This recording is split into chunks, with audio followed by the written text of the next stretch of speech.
એક અને જુદા છે વગેરે વગેરે. એટલે આપણે વિચાર કર્યો નથી, આપણે જે વસ્તુઓ જીવનમાં માત્ર સ્વીકારી લીધેલી છે એના પર હવે આવો વિચાર કરવામાં આવે છે, જેથી આપણે કશી વસ્તુને બ્રાન્ડ કરતા પહેલા, કોઈ વસ્તુને કંઈક આમ જ છે એમ કહેતા પહેલા વિચાર જરા કરતા છે. આપણે તો સીધું જ કહી જ દીધું, સીધો એક આરોપ મૂકી દીધો આમ જ છે એમ કરતા પહેલા આપણે જાજો વિચાર કરતા નથી. તેથી આવ્યું અને કારણ કેવું, આ જ કારણ છે. કારણ વસ્તુ શું છે જરા પહેલા આપણે વિચાર કરીએ. આ જ કાર્ય છે, કાર્ય શું વસ્તુ છે એ જરા વિચાર કરીએ. આને જન્મ કહેવાય, આ જન્મ શું છે જરા વિચાર કરીએ. તેથી આ બધા જે ખ્યાલો છે, જન્મ, કાર્ય, કારણ, જે સતત આપણે જેમાં સંકળાયેલા છે અને જેના પર આપણી બધી માન્યતાઓનો આધાર છે અને જે માન્યતાઓથી જ આપણે દુઃખી થઈએ છીએ. ટૂંકમાં બધું દુઃખ જે છે ને એ આપણી માન્યતાઓ પર જ રચાયેલું છે. ખરેખર દુઃખ માટે આપણી માન્યતાઓ સિવાય કે ખ્યાલ છે બીજું કે કારણ જ નથી. કોઈ વસ્તુની હાજરી મને દુઃખ આપતી હોય એની પાછળ મારી માન્યતા છે કે આ વસ્તુ દુઃખનું કારણ છે. નહીં તો શા માટે વસ્તુઓની હાજરીમાં દુઃખ આપે? આપણે દુઃખ શેમાં, સુખ અને દુઃખ શેમાં જન્મે? કશાની હાજરીમાંથી સુખ જન્મે કે કશાની હાજરીમાંથી દુઃખ જન્મે? કશાની ગેરહાજરીમાંથી સુખ જન્મે કે કશાની ગેરહાજરીમાંથી દુઃખ જન્મે? તો સુખ કે દુઃખ જન્મવું એ પેલા પદાર્થનો ધર્મ નથી, પરંતુ એ પદાર્થ વિશે મારો જે પ્રકારનો ખ્યાલ છે એ ખ્યાલ એને માટેનું કારણ છે ને. કારણ કે પદાર્થ જો સુખનું કારણ હોત તો બધા માટે સુખનું કારણ બનત, પણ મારે માટે સુખનું કારણ છે. કેમ? સ્વામી મને બહુ ગમે છે, આસક્તિ છે, મારું છે, ફલાણું છે, ઢીકણું જે હોય છે. અને તેથી આ પદાર્થ વિશે જે પ્રકારના ખ્યાલ હું ધરાવું છું એ મારા સુખનું કારણ છે. અને એ જ પદાર્થ વિશે અન્ય પુરુષ કે અન્ય વ્યક્તિ બીજા પ્રકારનો ખ્યાલ ધરાવતો તો આ જ પદાર્થ એના દુઃખનું કારણ છે. ટૂંકમાં કોઈ પદાર્થ સુખ કે દુઃખનું કારણ નથી, એના વિશે સેવામાં આવતા ખ્યાલ સુખ દુઃખનું કારણ છે. શરીર સુખનું કારણ છે કે દુઃખનું કારણ? મન સુખનું કારણ છે કે દુઃખનું કારણ? જગત સુખનું કારણ છે કે દુઃખનું કારણ? આ બધા વિશે કયા પ્રકારના ખ્યાલ ધરાવું છું એ જ માત્ર નક્કી કરે કે સુખનું કારણ બને કે દુઃખનું કારણ. કોઈને કારલા જોઈને તો આ શું કર્યું છે એમ થાય, કોઈને કારલા જોઈને આનંદ થાય. એટલે વસ્તુ એક ને એક જ છે. પેલો તો કહે છે કે કારેલા બિચારા બહુ ભાવે, પરંતુ કોઈ ધડો કારેલા ખાવા મળે જ નહીં. કેમ ના મળે? એની પત્નીને ના ભાવે એટલે કોઈ બનાવે જ નહીં. મળતા નથી, ઘરડા છે એમ કરે, બને જ નહીં કારેલા. પૂછ્યા જ કરે અને કારેલા બને જ નહીં. પછી એક દિવસ ડોક્ટરે જાહેર કર્યું કે આ માણસને ડાયાબિટીસ છે, એને ડાયાબિટીસ નીકળ્યો. ડોક્ટરે રોજ કારેલા ખાવાનું તમારે. બહુ ચાલુ ભાવતું હતું ને ભાઈ દેખો, હવે રોજ કારેલા. એટલે આવું થઈ ઘણી વાર. ટૂંકમાં આ કારેલા એક માટે દુઃખનું કારણ છે, બીજા માટે સુખનું કારણ છે. અને તેથી એ બધું કારણ, આ બધું અહીંયા એક પ્રકારની આમાં જ રહેલું છે ને. કારણ એનું કારણ શું કે આ ખ્યાલો પણ જો એમને એમ રહેતા હોત તો જુદી વાત છે. એવું પણ નથી હોતું. અત્યારે જે વસ્તુ માટે મારો ખ્યાલ છે કે આ સુખનું કારણ છે, આવતીકાલે કદાચ મારું મગજ ફરી પણ જાય અને તો એ જ વસ્તુ દુઃખ પણ આપે, એવું કશું નથી હોતું. એટલે જેમ પેલો પવન વાદળા લઈ આવે ને પાછું વિખરાઈ દે, આપણું મન પણ શું કહે છે? એક વસ્તુ વિશે સરસ છે એવો ખ્યાલ કરે, પછી વિખરાવે દે. એમ કરી કે તરંગિત મન એના ખ્યાલ બદલ્યા જ કરતા હોય છે. અને તેથી એની જ વસ્તુઓ સુખના દુઃખના જાત જાતના કારણ બનતો. તો કઈ સુખ દુઃખનું કારણ શું? બધા ખ્યાલ છે. એ સિવાય જગતમાં સુખ દુઃખનું કે શોકનું કોઈ કારણ જ નથી. હા, તાવ આવે ખરો, માથું દુખે એટલે જન્મ, મૃત્યુ, જરા, વ્યાધિ આ બધી વસ્તુ બને. મૃત્યુ પણ થાય, જન્મ પણ થાય, વૃદ્ધાવસ્થા પણ આવે, વ્યાધિ પણ થાય. આ બધું આ પ્રકૃતિનો ધર્મ છે. પણ સુખ દુઃખ શોક વિષાદ આ કોઈ પ્રકૃતિનો ધર્મ નથી. આ શાનો ધર્મ છે? માત્ર આપણી માન્યતામાંથી જન્મેલો ભ્રમ છે. અને જો આવું ના હોય તો આપણે કોઈ વસ્તુ દુઃખ ના આપે. જન્મ્યોમાં શું સરસ, એનો આનંદ બધી વસ્તુ આનંદનું કારણ બની જાય. એવું નથી કે જન્મ અને મૃત્યુ દુઃખ જ આપતું હોય, એવું કશું નથી. આપણા ઘરમાં મીઠી નીકળો નરક મરી ગયો તો સારું છે ઘર વચ્ચે, એવું નથી કે આપણે મૃત્યુ દુઃખ જ આપતું હોય. એ ક્યાં થાય છે ને બહાર લાગે છે. કોઈ પણ એક વસ્તુ સુખ પણ આપે, દુઃખ પણ આપે. ભલું થયું ભાંગી જંજાણે કહી દીધું એટલે બીજા એવું થતું હોય. એટલા માટે એવું કોઈ નિયમ જ નથી, કોઈ પ્રકારનો નિયમ નથી. આમ કોઈ વસ્તુ માટે સુખ દુઃખનો શોકનો કોઈ નિયમ જ નથી. નિયમ હોય તો ભગવાન પણ કહે કે ચાલો આને હું સુખી કરું, પણ ભગવાન સુખી કરવા જાય પહેલા મારો બદલાઈ જ ગયો અવાજ. અંતેથી કે હવે માન જ જોયું, બહુમાન નહીં જોયું, મેં માગ્યું ત્યારે કેમ ના આપ્યું વગેરે. અંતેથી આવું બધું જાત જાતનું થતું હોય છે. કેવું આપણું તરંગી મન.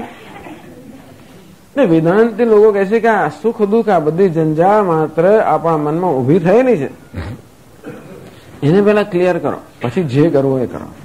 આની પૂજા કરવી છે, પેલાની પૂજા કરવી છે, દ્વૈત છે, અદ્વૈત છે, જે કંઈ કરવું હોય, કયો પંથનું જે કંઈ કરવું, ધ્યાન કરવું હોય તો ધ્યાન કરો, પ્રાણાયામ જે કરવું એ કરો, જે ખાવું એ ખાઓ, જે આ સ્પષ્ટ કરેલો.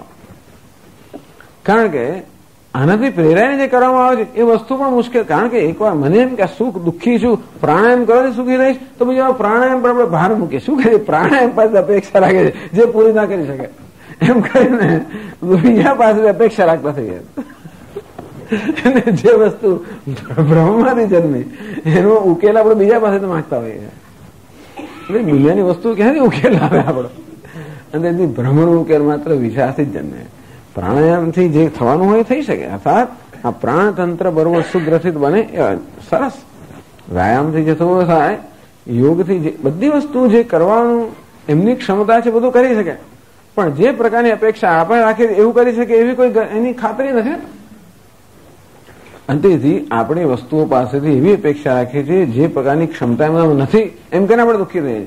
આપણે નિરાશ કેમ રહીએ? કારણ કે એવી પ્રકારની અપેક્ષા રાખીએ છીએ જે અપેક્ષા પૂરી કરવાની ક્ષમતા આ વસ્તુમાં નથી. આમ નિરાશા પણ કેમ જન્મે? આવા કારણે જ જન્મે. અંતેથી વસ્તુ જેવી છે તે સમજીએ, એ પ્રકારની અપેક્ષા રાખીએ તો કાંઈ મુશ્કેલ નથી. એને સમજ, અગત્યનું વસ્તુ જ્ઞાન એટલે સમજ, બધી વસ્તુની સમજ. બસ આ સમજ પર ભાર છે. એટલે આ સમજ વિશે કેમ આ બધી સમજ પ્રગટ થાય? આપણે અનેક પ્રકારના ખ્યાલો ધરાવીએ છીએ, ખ્યાલો આપણે તપાસીએ અને બધા વિશે જજમેન્ટ આપ્યા જ કરીએ છીએ. દરેક નિર્ણય આપ્યા કરીએ છીએ બેઠા બેઠા. તો એ નિર્ણય આપવાનું આપણી પાસે શું કારણ છે એ આપણે સમજીએ તો એ તો આ પ્રક્રિયા પછી ચાલુ રાખવી કે નથી. એ નિર્ણય આપીને પછી આપણે દુઃખી થઈએ કે આપણે સુખી થઈએ. એટલા માટે જે નિર્ણયો અત્યારે આપણે છે, પણ જે નિર્ણયો માટેનું કારણ આપણે કઈ વિચાર્યું નથી, જે માત્ર આપણે સ્વીકારે ટેકન ફોર ગ્રાન્ટેડ, જે સ્વીકારી લીધેલા છે એના વિશે વિચાર કરવામાં આવે છે. ટૂંકમાં આ બધો વિચાર પ્રેક્ટિકલ છે. એમના માનું કે આ બધું તો હવે સાંખ્યના વૈશેષિક જે કરવું એ કરવામાં અમારે શું, પણ એવી વસ્તુઓ આપણને આજે લાગુ પડતી હોય છે. ઘણા લોકો 2-5 શ્લોકો વાંચ્યા પછી આવતા કેમ્પમાં હવે આ પ્રકરણ શરૂ થયું છે. આવતા કેમ્પની સંખ્યા ઘણી ઓછી હશે, કારણ કે આ બધી અત્યાર સુધી તો અનાહત શાંતિ લેવાનો પહેલા ખ્યાલ જ નતો. આ તો અધવચમાં આવી ગયું છે. ના હવે તો ચાલો એનો પણ સ્વાદ લોકોને મળશે. પછી આવતી વર્ષે આપણે કહેવાની જરૂર નહીં પડે કે કોણે આવું કે ના આવું, જાતે જ નક્કી કરી લેશે. એટલે એવું થાય તો પછી એમાં કોઈનો વાંક નથી કે કોઈ આપણો વાંક નથી કે એમનો વાંક નથી. અચ્છા, હવે આગળ એટલે અજાતસ્ય ધર્મસ્ય જાતિ વિચ્છંતિ વાદિન. આ વાદી લોકો જે છે એ લોકો વાદી એટલે વાદ કરનારા. એ દરેક એવું જ ઈચ્છે છે કે જે અજાત અર્થાત જેનો જન્મ થયો નથી એનો જ જન્મ ઈચ્છે છે, અર્થાત એ જ જન્મને લોકો સ્વીકારે છે. આ પરપક્ષ છે, આ આપણો પક્ષ. આ પરપક્ષમાં પછી એ પણ સમજવું જોઈએ કે આજે કહ્યું એ કોનો પક્ષ છે. આ સ્વમત છે કે પરમત? સ્વામી તેદાર તમે તો આવું કહ્યું હતું. બરું મેં કહ્યું તો ખરું, પણ એ શાના વિષય કહ્યું? એ પરપક્ષ હતો કે સ્વપક્ષ? એટલે પૂછવાની જરૂર પડે છે કે આ શું છે, સ્વપક્ષ છે કે પરપક્ષ છે? ઘણીવાર પરમત અનુવાદ થતો હોય છે, ઘણીવાર અન્યના મતનો અનુવાદ થતો હોય છે. એને પછી તમે આવું કહ્યું એમ માની લેવું એ પણ બરો યોગ્ય નથી. એના માટે આ સ્વમત છે કે પરમત અનુવાદ છે? ઘણા પૂછતા હોય છે લોકો. જો સ્પષ્ટતા ના હોય તો બુદ્ધિમાન લોકો પૂછે કે આ જે આપણે કહ્યું એ સ્વપક્ષ છે કે પરપક્ષ અનુવાદ છે? તો આ પરપક્ષ અનુવાદ છે. અર્થાત પેલા કહે છે એમનો પક્ષ લઈને મેં કહ્યું. એવી તો અસરકારક રીતે કહેવામાં આવે કે આપણે એમ લાગે એ જ કહી રહ્યા છે, એ જુદી વસ્તુ છે. પરંતુ એ જે કહી રહ્યા છે ભલે અસરકારક રીતે કહી રહ્યા હોય અને છતાં પણ એ પેલા જેમ પેલો એક્ટર અસરકારક રીતે ભિખારી, પણ એનો પક્ષ નથી, એ અન્યનો પક્ષ, એ ડાયરેક્ટરનો પક્ષ છે કે જેનો હોય એનો પક્ષ તો પૈસા મેળવવાનો જ છે, પણ જે બીજો પક્ષો એ સ્વીકારીને કરતા હોય. આમ અજાતસ્ય ધર્મસ્ય જાતમિચ્છન્તિ વાદિનઃ આ પરપક્ષ છે, એનો અનુવાદ છે. तत्र शिष्ट अभीष्ट दोषम प्रदर्श्य अभ्युजानाति। तो तत्र अजात जन्मनी એટલે કે જે અજાત છે એનો જન્મ થાય એ પ્રકારનો જે બધા લોકો સ્વીકાર કરે છે અભિપ્રાય એ વિષયમાં શિષ્ટ અભીષ્ટ દોષમ પ્રદર્શ્ય, જે શિષ્ટ લોકોને ઈચ્છનીય છે એ જે દોષ, જે આ પ્રકારના મતમાં જે બુદ્ધિમાન લોકો દોષ દર્શાવે છે, જે આવા વાદીઓ નથી પણ બુદ્ધિમાન લોકો કે અજન્મ વસ્તુનો જન્મ થાય, અજાત વસ્તુનો જેનો જન્મ નથી એનો જન્મ થાય છે, એ પ્રકારનો વાદીઓનો અભિપ્રાય છે. એમાં બુદ્ધિમાન લોકો દોષ બતાવે છે અભિપ્રાયમાં. એ દોષને આપણે અનુમોદન આપીએ છીએ. અભ્યુજાનાદિ એટલે કે તો એક તમેવ દોષમ અનુમોદતે, એટલે કે અજાત વસ્તુનો જન્મ થાય છે એ પ્રકારના અભિપ્રાયની અંદર જે દોષ રહેલો છે એ દોષને અમે અનુમોદન કરીએ છીએ. કયો દોષ રહ્યો છે? અજાતો હિ અમૃતો ભાવો મર્તિદામ કથમ એ છે. પેલા પૂછે છે, પેલા કહે છે કે અજાતસ્યૈવ ધર્મસ્ય જાતમ જાતિમ એવું કહ્યું. એટલે પેલો બીજો એને પૂછે છે અજાતો હિ અમૃતો ધર્મ મર્તિદામ કથમ એષ્યતિ. જે ધર્મ કે પદાર્થ અજાત છે, અમૃત છે, અમર છે, એનો જન્મ કેમ થઈ શકે? તો આમ જે કેવો લાગે છે તો કે એ વસ્તુને અમે અનુમોદન આપીએ છીએ. ટૂંકમાં જે ધર્મ કે જે પદાર્થ અજાત છે, અહીંયા જીવ કે આત્મા અજાત છે, અર્થાત જેનો જન્મ આપણે તો આમાં જ રસ છે, બીજા પદાર્થોમાં આપણે તો આપણામાં જ રસ છે. ધર્મનો અર્થ શું કર્યો? જીવ કર્યો. તો જીવનો જન્મ છે કે નહીં? જન્મ હોય તો એ સંસારી છે, જન્મ ન હોય તો અસંસારી છે. જન્મ હોય તો બાકી એને બધા પછી અનર્થો હોવાના. જન્મ થયો એટલે વૃદ્ધિ થવાની, અને પછી એમાં વ્યાધિ થવાની, એમાં પછી બધું થવાનું. જીવનો જન્મ છે કે નહીં? અજાત વાત કહેવામાં આવે જીવનો જન્મ છે કે નહીં? જીવનો ન કશ્ચિત જાયતે જીવ હે. જીવનો જન્મ નથી. બ્રહ્મ તો જન્મતું નથી, બધા ઈચ્છે છે, પણ જીવનો પણ જન્મ નથી. અજાતો હિ અમૃતો ધર્મ. આ અમૃત અર્થાત અમર જે ધર્મ છે, જેનો જે જીવ તમે એમ કહેતા હો કે અજાત છે, જન્મ થયો નથી, અર્થાત જન્મ પહેલા જે અમૃત છે, અમર છે, બ્રહ્મ છે. પછી એ શું કે જન્મ પહેલા આ બધું જગતને જીવો કેવા હતા? બ્રહ્મ હતા. હવે જીવ બની ગયા. તો જન્મ પહેલા જે વસ્તુ અમર હોય એ વસ્તુ કેવી રીતે મર્ત્ય બની ગઈ? તો એકવાર જન્મ થયો એટલે એનું મૃત્યુ થવાનું છે. જાતસ્ય હિ ધ્રુવ મૃત્યુ. એકવાર જન્મ થયો એટલે મૃત્યુ થવાનું. એનો અર્થ એ થયો કે જે પદાર્થનો કે જે વસ્તુનો ધર્મ અમરતાનો હતો એ કોઈક રીતે મર્ત્ય બની ગયો. એવું કેવી બની શકે? એવું ના બની શકે.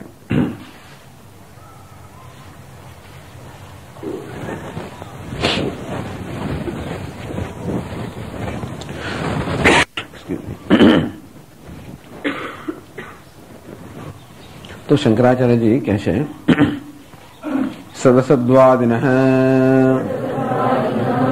सर्वेपि इति पुरस्तात् कृतभाष्यः श्लोकः सदसद्वादिन सर्वेपि अजातस्यैव धर्मस्य जातिम इच्छन्ति. वादिन એટલે કે સદસદ્વાદિન. બધા સદવાદી અને સદવાદી બધે લોકો જાત અજાત છે એનો જ એવા જ ધર્મની જાતિ ઈચ્છે છે. જે જાત છે એની જાતિ કહેવાનો અર્થ જ રહેતો નથી. એટલા માટે પુરસ્તાદ કૃત ભાષ્ય શ્લોક હે. આ શ્લોકનું ભાષ્ય પહેલા કરવામાં આવ્યું. ત્રીજા પ્રકરણનો 20મો શ્લોક. જો જોઈ લેવો હોય તો જોઈ લો. 151 પાના. ના નોટ 151. હા 159 બરાબર. આ પાછી જૂની ચોપડીમાં હશે 151 શક્ય છે.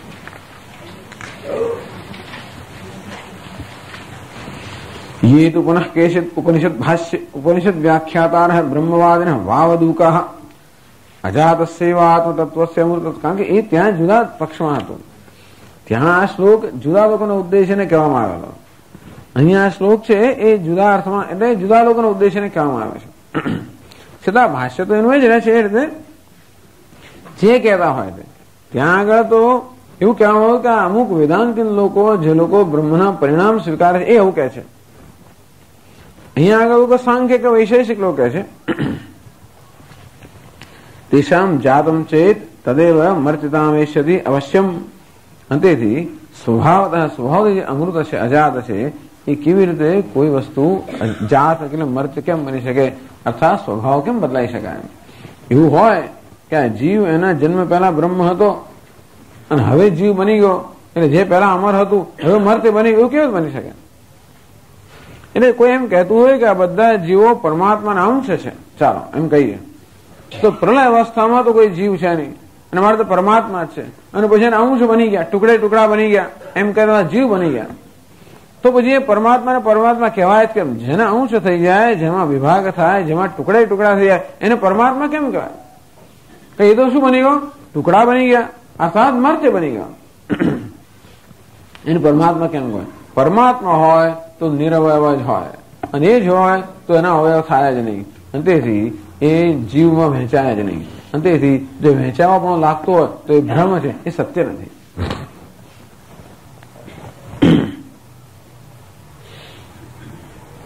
પછી આગળ એ ત્યાં જે છે ને એ પરિણામી બ્રહ્મવાદ, ટૂંકમાં એ જગ્યાએ ત્રીજા પ્રકરણની અંદર આ શ્લોકો જે છે એ વેદાંતના જ એક દેશી લોકો છે કે જે લોકો આમ વેદાંતનો સ્વીકાર કરે પણ એમ કહેતા હોય છે કે જીવ ઉપાસના કરીને બ્રહ્મ બની જાય, એવી જાતની ઉપાસના, એવી જાતનો મત ધરાવનારા છે. એ લોકો એને જ્ઞાન કર્મ સમુચ્ચયવાદી કહેવામાં આવે છે. અર્થાત જ્ઞાન કરવું પણ જોડે જોડે કર્મ અને ઉપાસનાનો સમુચ્ચય થવો જોઈએ કે હું બ્રહ્મ છું એ જ્ઞાન પ્રાપ્ત કર્યા પછી એવું મેડિટેશન ધ્યાન કરવું જોઈએ જેથી આ જીવ બ્રહ્મ બની જાય, એવી જાતનો પક્ષ લોકો સ્વીકારતા હોય છે. એને પરિણામી બ્રહ્મવાદી કે બ્રહ્મમાં પરિણામ આવશે એવું પણ કહેનારા લોકો હોય છે કે બ્રહ્મમાં પરિવર્તન થયું ને આ જગત બની ગયું, કે બ્રહ્મમાં કંઈક થયું ને જીવન અંશ બની ગયા, આ પ્રકારનો જે સ્વીકાર કરનારા છે એમના સંદર્ભમાં એ શ્લોકો કહેવામાં આવેલા. તો કે છે આનંદગીરી આ હવે પાછું આ બાજુ આવી જઈએ તો પરિણામી બ્રહ્મવાદે યત અબ્રહ્મવાદી દૂષણ ઉચ્ચતે. આમાં શું થાય છે કે બ્રહ્મવાદીઓ જે છે તો આપણે વેદાંતી લોકો કયા બ્રહ્મવાદી છે? અપરિણામી બ્રહ્મ, બ્રહ્મ જેમાં કોઈ પ્રકારનું પરિણામ પરિવર્તન કશું થતું જ નથી, જે કૂટસ્થ અસંગ ઉદાસીન કૂટસ્થ નિત્ય શુદ્ધ વગેરે એ બ્રહ્મ છે. ત્યારે બીજા કેટલાક લોકો બ્રહ્મમાં કોઈ પ્રકારનું પરિણામ કે કોઈ પ્રકારનું પરિવર્તનનો સ્વીકાર કરે છે કે આ બ્રહ્મ જે જીવ બની ગયું છે અને જીવ કઈક ઉપાસના વગેરે કરવાથી પાછું બ્રહ્મ બની જાય. આવું કહેનારની સામે બીજા લોકો છે દલીલો કરે છે. આવું કે એટલે બીજા લોકો તરત એમને ઉડાવનારા હોય છે. આવું કહેનારાને એ જે કરે છે એનો અમે સ્વીકાર કરીએ છીએ. ટૂંકમાં આપણે એમને ઉડાવતા નથી, આવું કહેનાર કશું કહ્યું તરત ઉડાવનારો કોઈ નીકળતા નથી. કોઈ અભિપ્રાય પ્રગટ કરો ગ્રુપની અંદર તરત એને ઉડાવનારો કોઈ નીકળે. અને તે રીતે આ પરિણામી બ્રહ્મવાદી છે એમનો જે અભિપ્રાય છે તો યત અબ્રહ્મવાદી દૂષણ ઉચ્ચતે. અબ્રહ્મવાદી જે લોકો બ્રહ્મનો સ્વીકાર જ નથી કરતા એ લોકો પેલાનું દૂષણ કાઢે છે. આમાં શું થાય છે કે એવું નથી કે આ બધા અભિપ્રાયો વેદાંત લોકોના છે, પણ વેદાંતના પ્રતિપક્ષી લોકો પણ ક્યાંક ક્યાંક સાચી વસ્તુ કહી દેતા હોય છે. કહેવાનો ભાવ એ છે વેદાંતના પ્રતિપક્ષી લોકો પણ એમને પણ ક્યારેક ક્યારેક કંઈક ટ્યુબલાઇટ થતી હોય છે અને તેથી ક્યારેક ક્યારેક સાચી વસ્તુ કહી દેતા હોય છે. એટલે એ આપણે સ્વીકારીએ છીએ અને એ રીતે કે જો એણે કહ્યું છે એનું સ્વીકારો છું. હું કહેતો હોઉં તો તમને થાય કે જો તમે કહો હજુ પહેલા કહેલું છે. આ તો ભાઈ પંડિત નહેરુએ કહ્યું કે કેનેડીએ કહ્યું કે ગાંધીજીએ કહ્યું કે ફલાણે કહ્યું એમ કરીને એને વધારે સમર્થન મળે.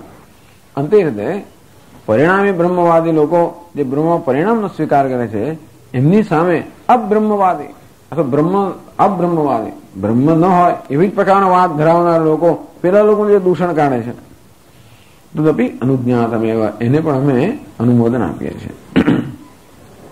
કારણ કે એમણે પ્રતિજ્ઞા કરી અમે કોઈનો વિરોધ કરવાનો નથી, અમે વિવાદ નથી કરવાનો. એટલે કોઈ વિવાદ વેદાંત જ નથી કરતો. કહેવાનો ભાવ એ જ છે કે આ વિવાદ કરનારા એકબીજા હોય છે અને દરેક જણ પેલા તોડવા માટે કઈક સરસ વિચાર લાવે તો કે હા બરોબર છે.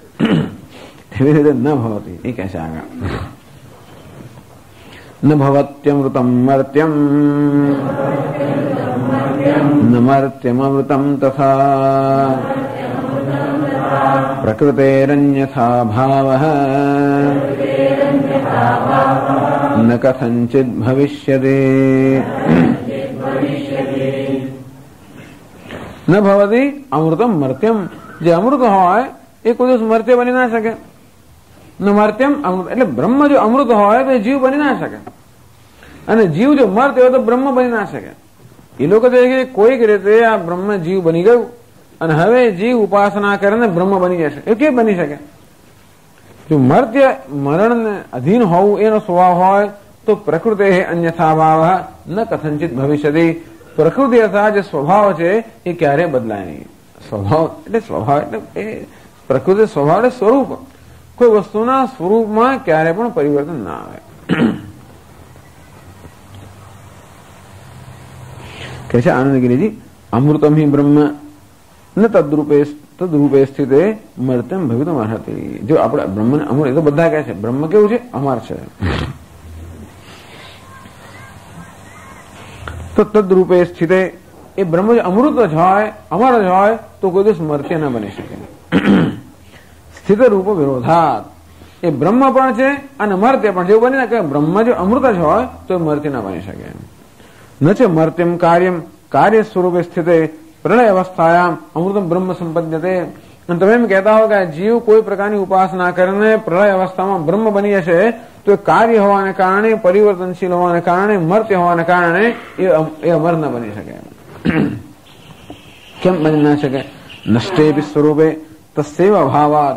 આ જીવ બ્રહ્મ બની જાય, ધારો કે એક વસ્તુ બીજું બની જાય તો શું થાય? કોણ શું બન્યું ખબર ના પડે.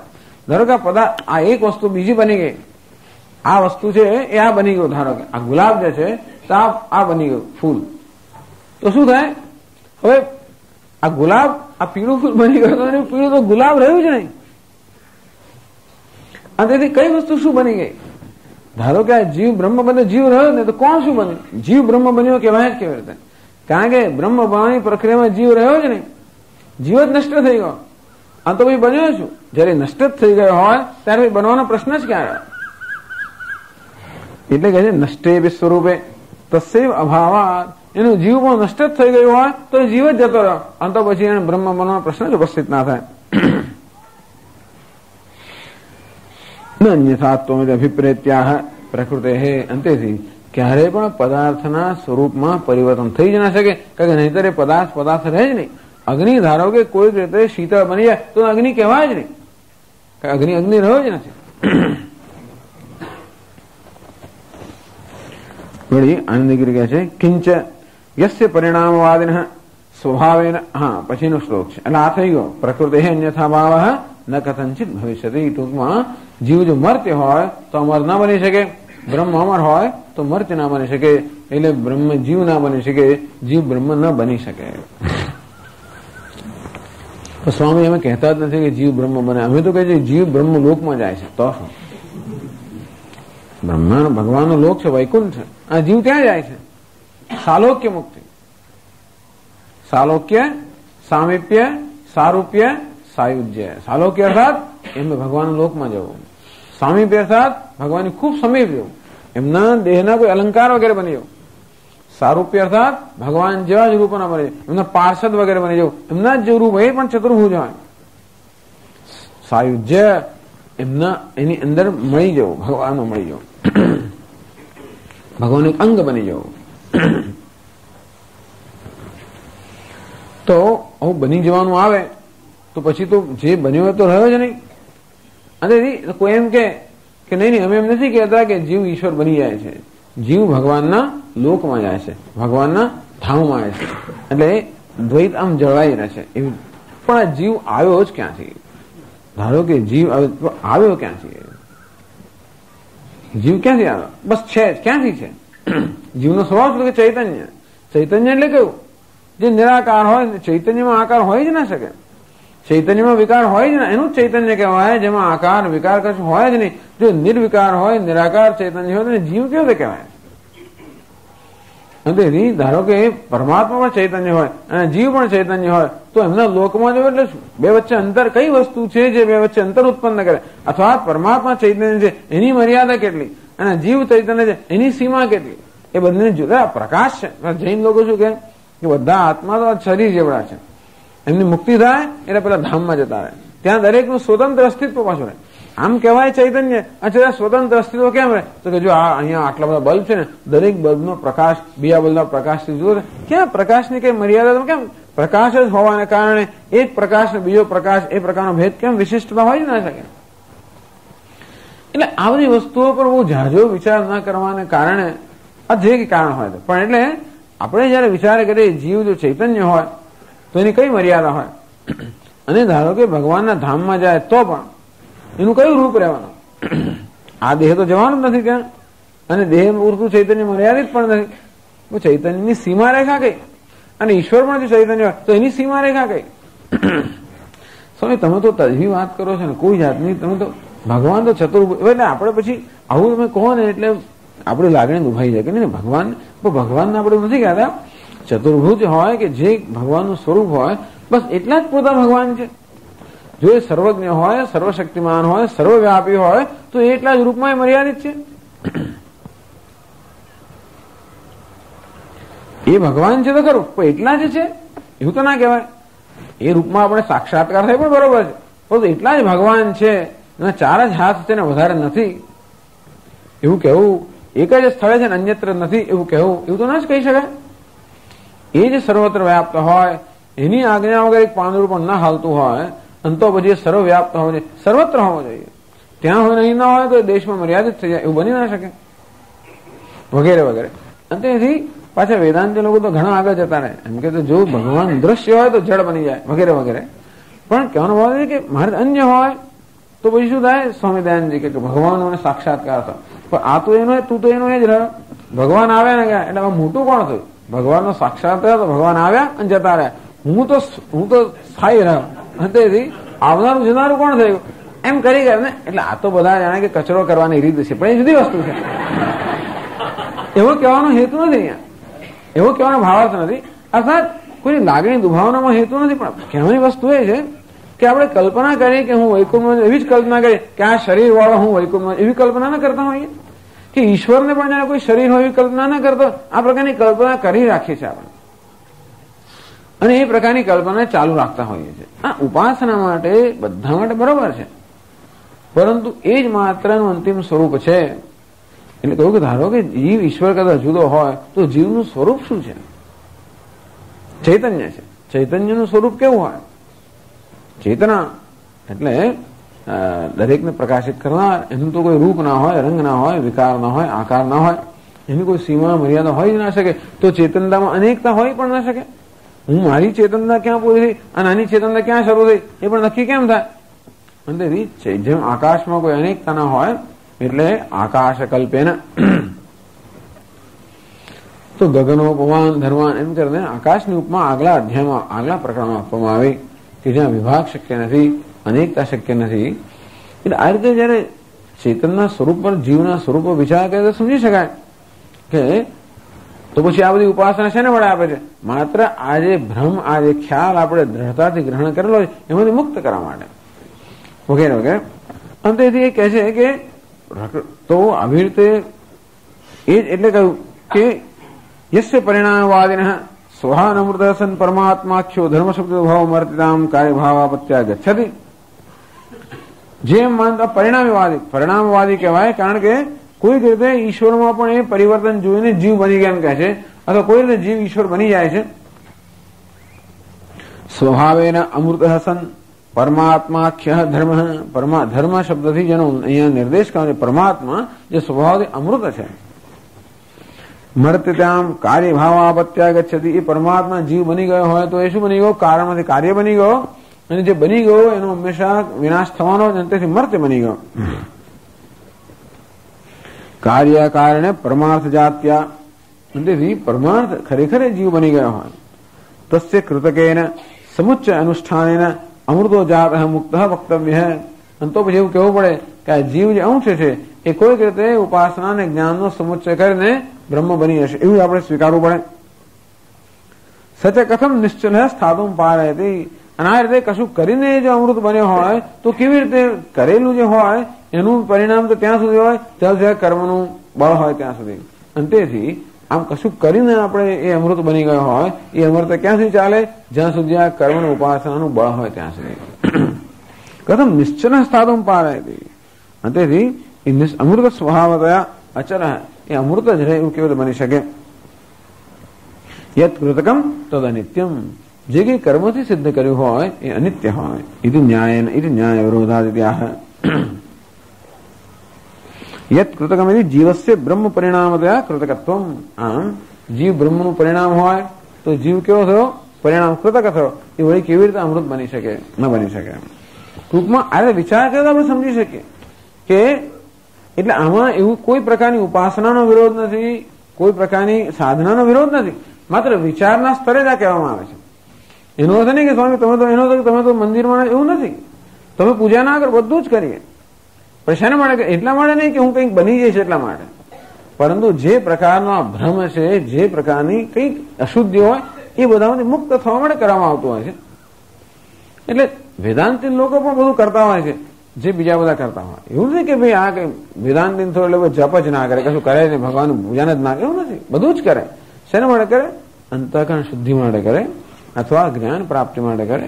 ઈશ્વરનો અનુગ્રહ એટલે જેથી આ ઈશ્વરનું જે વાસ્તવિક સ્વરૂપ છે એનું જ્ઞાન થાય એ માટે બધું જ થતું હોય છે. પણ આમ કરવાથી હું કશું બની જઈશ એ પ્રકારના ખ્યાલ છે નહીં, કારણ કે એ ખ્યાલને કોઈ તર્કયુક્ત સંમતિ નથી. વસ્તુ કહે છે 8મા શ્લોકમાં, સ્વભાવેનામૃતો યસ્ય ધર્મો ગચ્છતિ મર્ત્યતામ કૃતકેનામૃતસ્તસ્ય કથમ સ્થાસ્યતિ નિશ્ચલઃ.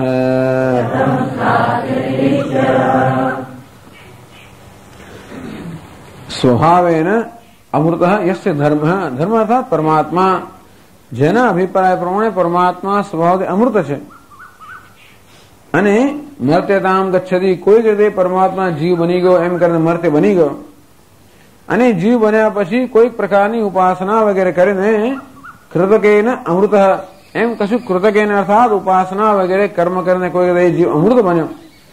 તસ્ય કથમ સ્થાસ્યતિ નિશ્ચલ, એનો જે અમૃત સ્વભાવ છે એ નિશ્ચલ કેમ રહી શકે? કારણ કે એ કોઈક રીતે પ્રાપ્ત કરેલો છે. જે પ્રાપ્ત કરેલી વસ્તુ હોય એ નિશ્ચલ ન રહી શકે. એટલે શંકરાચાર્યજી આ 2 શ્લોક વિશે કહે છે. 7મા અને 8મા શ્લોક વિશે પુનરુક્તિમાં આશંક્ય પ્રત્યાદિ છે. કોઈને કહે આયા એકના એક શ્લોક કયા કરો છો એટલે પુનરુક્તિ છે, તો કે ના પુનરુક્તિ નથી. એ કહે છે ઉક્તાર્થાનામ શ્લોકાનામ ઇહ ઉપન્યાસઃ પરવાદિ પક્ષાણામ અન્યોન્ય વિરોધખ્યાપિત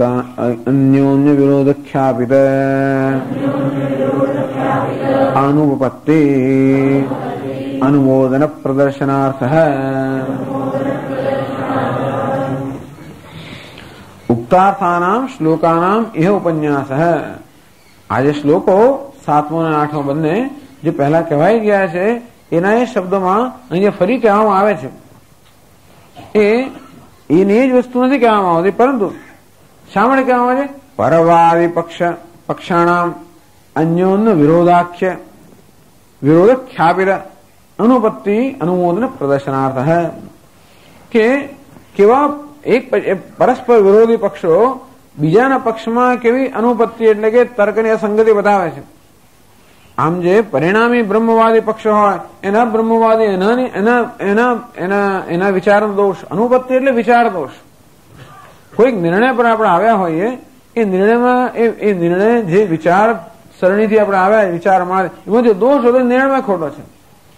જે પ્રકારની વિચાર પદ્ધતિથી અમુક નિર્ણય પર આવ્યા હોય એ વિચાર પદ્ધતિમાં જો કોઈ દોષ હોય તો જે નિર્ણય પર આપણે આવ્યા હોય એ નિર્ણયમાં ખોટો છે. અને તેથી આ પરિણામી બ્રહ્મવાદી વગેરે લોકો જે નિર્ણય પર આવ્યા છે કે જીવ કોઈક રીતે ઈશ્વર કોઈક રીતે જીવ બની ગયો, કારણ કે ઉપનિષદ કહે છે તત્ સૃષ્ટવા તદેવાનો પ્રાવિશત, ઈશ્વરે આ નામ રૂપનું સર્જન કર્યું અને એમાં પ્રવેશ કર્યો. ઈશ્વરે જીવ રૂપે પ્રવેશ કર્યો અને તેથી ઈશ્વર પોતે જીવ બની ગયો. હવે આપણે શું કરવાનું? હવે આ જીવ જે છે એને કોઈક રીતે આ જ્ઞાન એટલે કર્મ સમુચ્ચય, ઉપાસના આ બધાનો સમુચ્ચય કરીને ઈશ્વર પાછું બનવાનું છે. આ પ્રકારનો અભિપ્રાય ધરાવનારા ઘણા છે. એટલે અને પરિણામી બ્રહ્મવાદી, બ્રહ્મ એટલે પરમાત્મામાં કંઈક પ્રકારનું પરિણામ, કંઈક પ્રકારનું પરિવર્તન થયું ત્યારે જીવ થયો, અને જીવમાં પાછું કંઈક પરિવર્તન થઈને પરમાત્મા થાય. આ પ્રકારનો અભિપ્રાય ધરાવનારોના વિચારની અંદર જે દોષ બતાવવામાં આવ્યો કે જો પરમાત્મા જો અમૃત જ હોત તો કેવી રીતે જીવ બની શકે, અને જીવ જો મર્ત્ય જ હોત તો કેમ અમર બની શકે. અને તમે એમ કહેતા હો કે એની ઉપાસના કરીને કોઈ રીતે મર્ત્ય જીવ અમર બને, તો એની અમરતા ચાખવાની કેવી રીતે છે? કારણ કે એ અમરતા જે છે એ કોઈ કર્મથી સિદ્ધ થયેલી હોવાને કારણે એ કર્મનું બળ હોય ત્યાં સુધી જ હોય, અને તેથી એ કેમ ટકી શકે.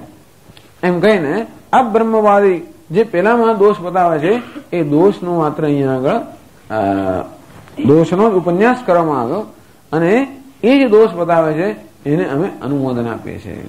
ટૂંકમાં અમે નથી કહેતા. પેલા આ શ્લોકો ત્યાં વેદાંતને કહેલા શ્લોક હતા, અહીંયા આ શ્લોકો કોણ કહે છે? બીજા લોકો કહે છે. અને તેથી એની વસ્તુ નથી કહેવામાં આવતી. ટૂંકમાં આ શ્લોક બીજા કોઈને કહેતા હોય એ તો કહેવામાં આવે છે. અને તેથી જે અન્યોન્ય વિરોધ કરીને પેલા લોકોમાં જે વિચાર દોષ બતાવે છે એને અનુમોદન આપવા માટે આ શ્લોક છે. કારણ કહ્યું ને કે શું કહ્યું? અવિવાદમ નિબોધતા. હે શિષ્યો, જાણો કે અવિવાદ છે, કોઈ વિવાદ નથી. એટલે કે અમે વિવાદ નથી કરતા, આ પરસ્પર જે વિવાદ કરે છે એ જ વસ્તુ અમે કહીએ. હવે આગળ વિચાર કરે છે પ્રકૃતે અન્યથાભાવ, પ્રકૃતિરન્યથાભાવ ન કથંચિત ભવિષ્યતિ. જે પ્રકૃતિ હોય એ ક્યારે બદલાય નહીં એવું કહેવામાં આવ્યું. આ એક નિયમ છે. પ્રકૃતે અન્યથાભાવ ન કથંચિત ભવિષ્યતિ. વસ્તુ ક્યારેય પણ પોતાના સ્વભાવનો ત્યાગ ન કરાય. જો સ્વભાવનો ત્યાગ કરે તો સ્વભાવ નથી. જો વસ્તુ કદાચ પોતાના સ્વભાવનો ત્યાગ કરતી જણાય તો સમજો કે સ્વભાવ ન હોવો જોઈએ, એ આગંતુક હોવું જોઈએ. આમ જળ જે અશુદ્ધ છે, કોઈ રીતે અશુદ્ધિનો ત્યાગ કરતો જણાય તો સમજો કે અશુદ્ધિ જળનો સ્વભાવ નથી. એટલે વસ્તુ પોતાના સ્વભાવનો ત્યાગ કરતી જણાય, સમજવું કે સ્વભાવ નથી. જે સ્વભાવ હોય એનો ક્યારેય ત્યાગ ન થાય. જો વસ્તુ પોતાના સ્વભાવનો ત્યાગ કરે તો જીવનમાં કોઈ વ્યવસ્થા હોય જ નહીં. સૂર્યનો સ્વભાવ શું છે? તો કે પ્રકાશ એનો સ્વભાવ છે, અને આવતીકાલે અંધકારમાં બની જાય ધારો. એમ કરીને દરેક વસ્તુ પોતાના સ્વભાવ તેમ છોડી દેતી હોય. અગ્નિ ઉષ્ણ છે, પણ 15 દાડા પછી અગ્નિ તો ઉષ્ણ નથી, ધારો ઠંડો થઈ ગયો. અને આજે સ્વભાવ છે બધા પદાર્થો ઉપરથી નીચે પડે, ધારો મહિના પછી બધા ઉપર જવા મળે. એમ કરીને ધારો કે પ્રકૃતિનો સ્વભાવ બદલાઈ જાય તો જીવનમાં કોઈ વ્યવસ્થા રહે જ નહીં. જીવનમાં વ્યવસ્થા છે એ જ બતાવે છે, કોઈ વ્યવસ્થા બતાવે છે કે દરેક વસ્તુનો કોઈક સ્વભાવ છે. નહીં તો વિજ્ઞાન નામની વસ્તુ ચાલી જ ના શકે ને. વિજ્ઞાન વસ્તુ શેના પર રચાયેલી છે? વસ્તુના સ્વભાવ પર. વસ્તુનો સ્વભાવ સમજવો, એ સમજીને પછી એનો ઉપયોગ કરો. પણ વિજ્ઞાન એટલે વસ્તુને સમજવી, એનો ઉપયોગ કરનારા લોકો જુદા હોય છે. વિજ્ઞાની લોકો ઉપયોગ નથી કરતા. વૈજ્ઞાનિક લોકો માત્ર વસ્તુનો સ્વભાવ જ એ લોકો આપણે બતાવે.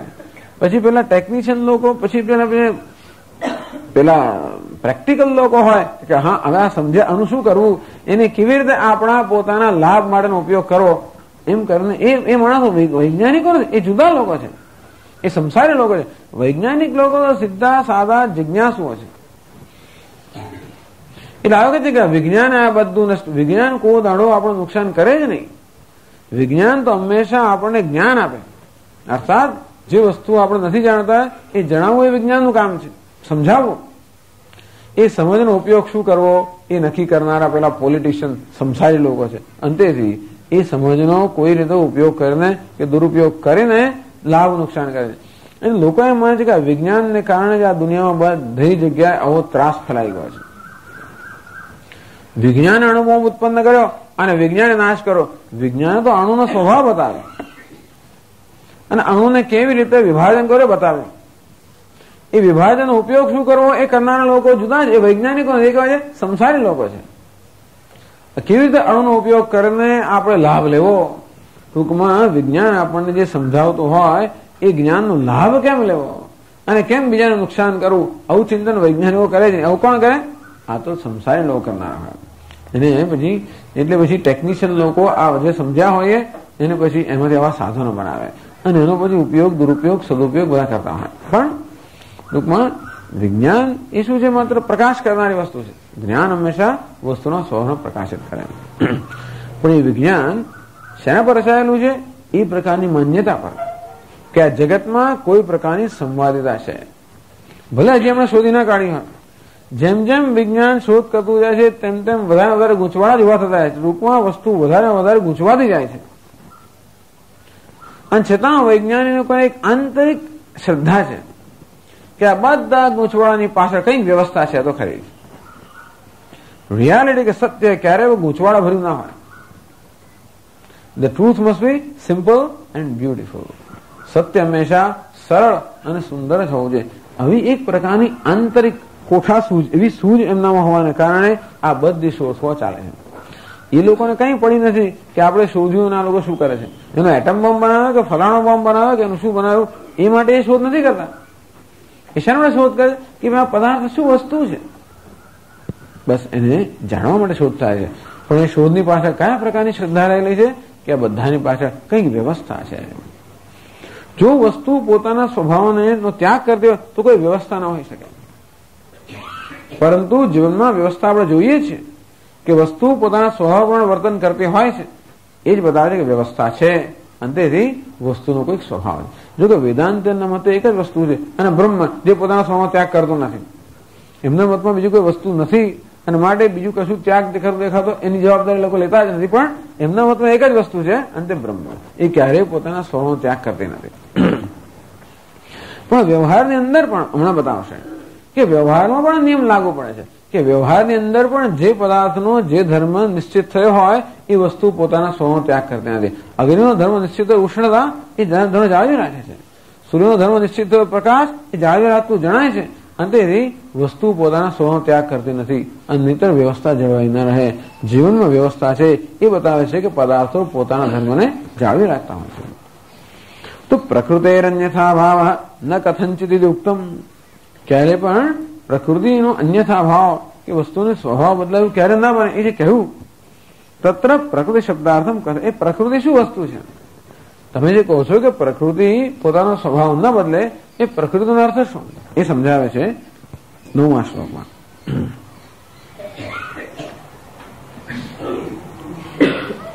અથવા એ જ વસ્તુ શંકરાચાર્ય પણ ભાષ્યમાં કહે છે યસ્માત લૌકિકી અપી પ્રકૃતિ ન વિપર્યેતિ કા અસૌ ઇતિ આહ. યસ્માત કારણ કે લૌકિકી અપી પ્રકૃતિ. અરે પારમાર્થિક પ્રકૃતિની વાત તો જવા દો, પણ વ્યવહારમાં જે લૌકિક પદાર્થો છે એ લૌકિકી પ્રકૃતિ, પદાર્થોના વ્યવહારિક જે પ્રકૃતિ છે એ બંને વિપર્યતી વૃદ્ધિ હ્રાસમ વા ના આપનોતી.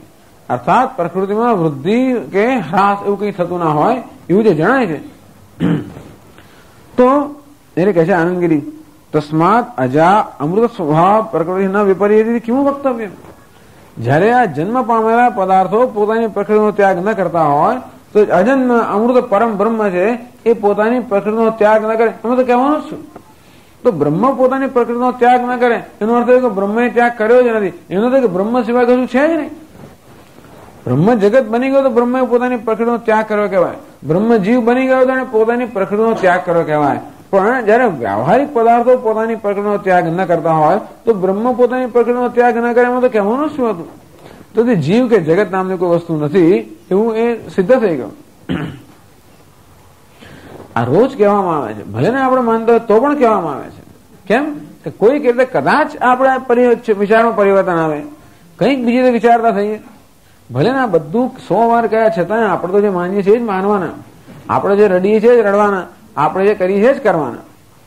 અને છતાં પણ શક્ય છે કે આ બધું 1000 વાર કહેવાથી ક્યારેક આપણા મનમાં કંઈક ટ્યુબલાઇટ થાય અને કંઈક આપણા પર પ્રભાવ પડે અને કંઈક આપણી વિચારસરણીની અંદર અને કંઈક આપણા જીવનના અભિગમમાં કંઈક પ્રકારનું પરિવર્તન આવી જાય.